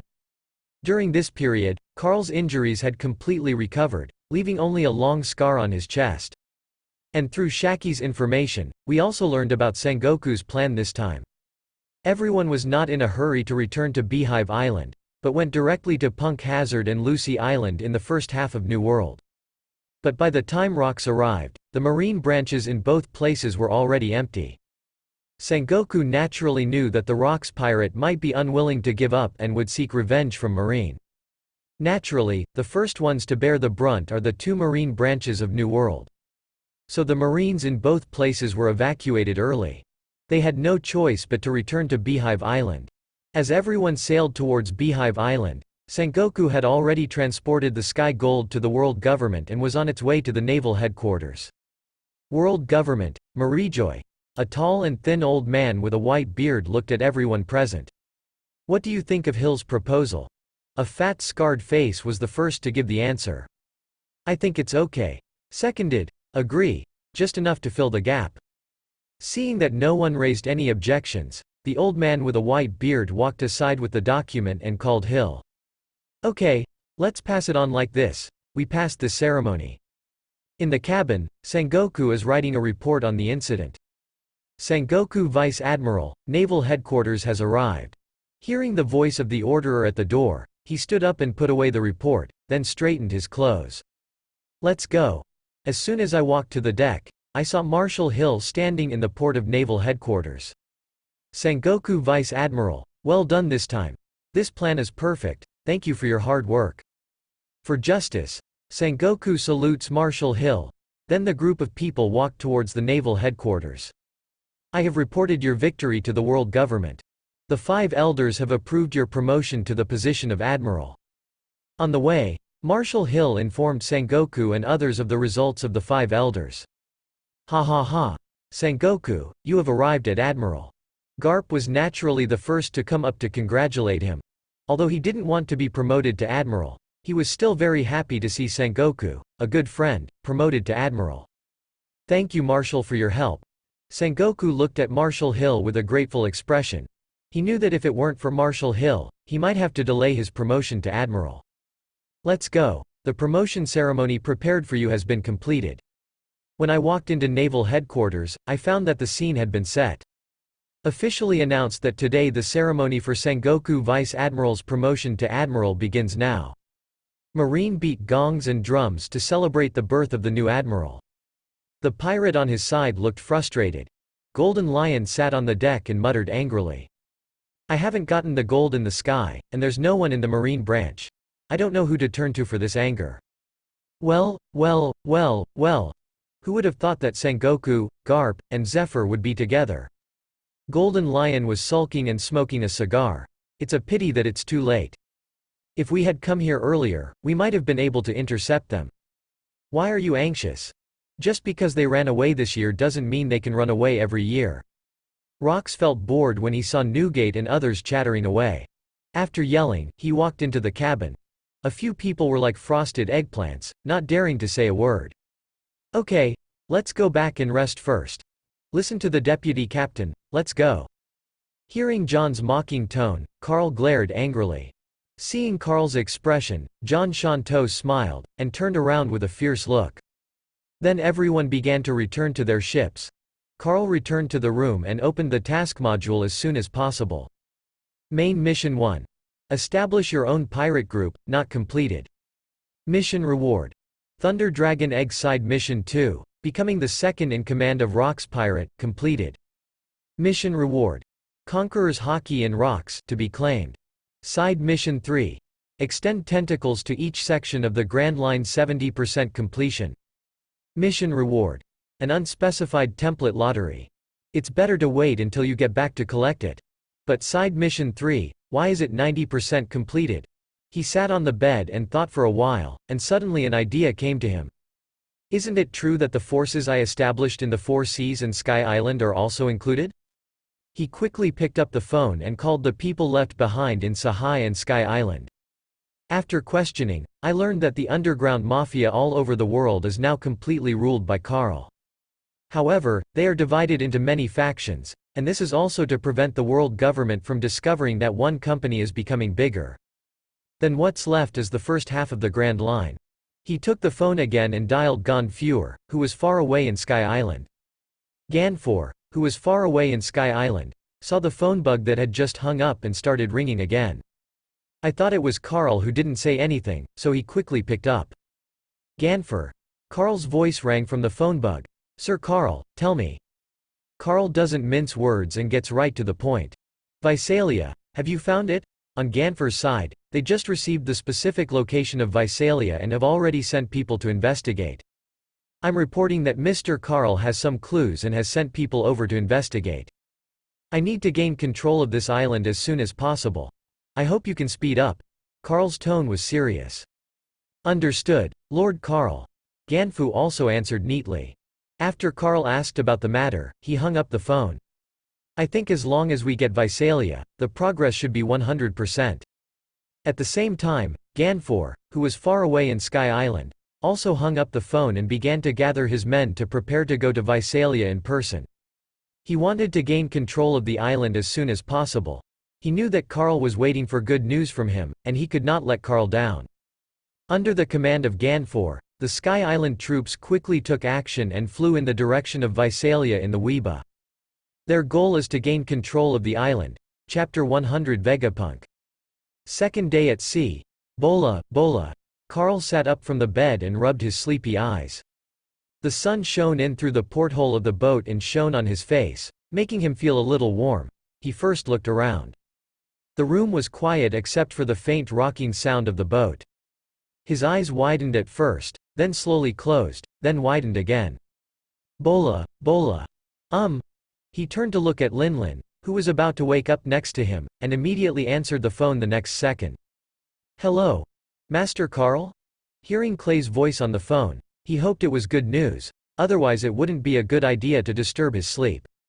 "Clay, what's the matter?" There was a hint of expectation in Carl's voice. Clay calmly spoke to the phone bug. Lord Carl, we have found the location of Mads. Carl covered his mouth and laughed softly, for fear of waking up Linlin beside him. After a brief relaxation, he faced the phone bug. Ha ha ha, this is really good news. His mood became happy. You must know that this is Vegapunk. If you get his help, then the planned time for completing the ultimate mission may be much earlier. On the Clockwork Island in the first half of New World, Clay continued. Carl frowned slightly. He didn't expect that he was actually in the first half of New World. It was not convenient for him to go there now. Now he and Marine are on fire. If he is discovered by Marine, he may face a large-scale roundup by Marine in the first half of New World. Although he was able to escape on his own, he might not be able to bring Vegapunk back safely. Okay, I get it, he replied. The search for several other islands also needs to be accelerated. Understood, Lord Carl. Clay on the other end of the phone responded. Bah. After hanging up the phone, he quickly stood up, put on some clothes, and carefully walked out of the room. After coming out, summon Davis and others. Their first mission is coming. It's inconvenient for him to go, which doesn't mean it's inconvenient for Davis and others. It can just test their ability to act alone. After a while, in Davis's room, Fields and Khalil had also been notified and arrived. They stood together, staring at Carl, waiting for his instructions. I just received news from Clay that Mads is on an island in the first half of the Grand Line. Carl's calm voice broke the tense atmosphere. This island is called Clockwork Island. I need you, go and tie Vegapunk over to me. Although Davis didn't expect their first mission to come so quickly, having a mission was better than having no mission at all. I'm getting a little tired of swinging on the sea all day long. He asked carefully and tentatively. Master Carl, what are the characteristics of this Vegapunk? This sentence stopped Carl. He really couldn't think of the characteristics of Vegapunk in this period. After all, in the original work, he had forgotten which one was his real body. He touched his chin and gave an ambiguous answer. In terms of characteristics, the head will be a little larger than normal people. Because he ate the brain fruit, the more knowledge he stored in his head, the bigger his brain would become. This was at least a clue. Davis stood up immediately and said goodbye to Carl. Okay, Lord Carl, let's set off now. Then he took Fields and Khalil, plus some fishmen crew members, to drive a sailboat and sail away from the fleet towards the New World Clockwork Island. He took a deep breath to calm the waves in his heart. Standing on the bow of the ship, he looked at the departing figures of Davis and others. He silently watched Davis and others retreating away, feeling filled with emotion in his heart. With his current status, if he appeared in the first half of the Grand Line, he would undoubtedly attract countless attention and dangers. This task can only be given to Davis and others who are not very famous yet. He believed that with the strength and wisdom of Davis and others, they would be able to successfully complete the task. And Marine probably hasn't discovered Vegapunk's lifeline factor yet, so his defensive power shouldn't be that strong. This is undoubtedly an opportunity to change the situation. Watching the figures of several people drifting away, his heart was filled with expectation and hope. He turned and walked back to the cabin, naval headquarters. Because Sengoku has been promoted to admiral and has a new office. He was working on papers in his room. Dong dong dong. Hearing a knock on the door, Sengoku put down the document in his hand. Please come in. Garp heard Sengoku's response and immediately opened the door and entered. Sengoku, I want to ask for leave. Why is it you again? Sengoku rubbed his brows. Garp was his best friend at the same time, but Garp's temper really made him dislike him. I have something important to do this time. Garp ignored him and sat on the sofa directly after coming in, eating donuts and looking at Sengoku. Sengoku pushed up his glasses. If anything happens, just tell me. My son Monkey D. Long, his recent strength is pretty good, I want him to join Marine. Oh, has my nephew grown up? Sengoku was a little surprised. Hearing that it was his nephew who wanted to join Marine, he naturally agreed with both hands and feet. Okay, then you can go back and I will approve the leave. Ha ha ha. Okay, then I'm leaving. Garp got Sengoku's reply and walked out of the office. He hurriedly took his adjutant Bogart and sailed towards the windmill village on a warship. In this way, Long, who was only 11 years old, was brought into the Marine Corps by Garp for the first time and became a Marine soldier. Long, who was far away in Windmill Village, didn't know what kind of nightmare he would face next. But it was precisely because first joined Marine early that I saw the ugly side of celestial dragons in the Valley of the Gods. It was also one of the factors that drove him to establish a revolutionary army in his later period. Meanwhile, the Fishmen Island, Roger and his team. Ha ha ha, Rayleigh, Garp and the others are no longer outside, we can leave for New World. Roger first slapped his legs and laughed when he saw the news, and then immediately threw the newspaper to Rayleigh. Yeah, I didn't expect Rox to actually do a good thing. Rayleigh took the newspaper, pushed up his glasses and looked at it carefully. A smile appeared on his lips when he saw today's news. Shocked. Rox pirate destroyed 2 marine branches in New World. Now the entire second half is already a paradise for pirates. Roger drank the beer in his glass in one gulp, and then looked at Jabba with burning eyes. In this case, we should take action. Jabba, set sail. He, it's time to go out. Jabba drank all the wine in his glass, then stood up and rushed towards the ship, because he was the navigator of the Roger pirates. The people behind him stood up and started walking in the direction of the pirate ship. They didn't expect that they just went back to Salanglong, and when they came back, they were blocked by Garp Sengoku at the gate of New World. But fortunately it is now open. After Roger and his team got ready, they set off directly without stopping too much to avoid being killed by Marine. People in Destiny? No, his time has not come yet. Rayleigh, did you hear anything? Roger immediately sat up from the deck. At this time, they were quickly rising upwards in the deep sea. He heard 2 low sounds coming from the deep sea. What did you say? What sound? Why didn't I hear it? Roger saw Rayleigh's confused look and shook his head. Ha ha ha, maybe I heard it wrong. Come on, cheers. Celebrate our return to the New World again, cheers, boys. Oh, here's to our great captain. Except for Jabba, who was controlling the ship, everyone else started the banquet on the deck.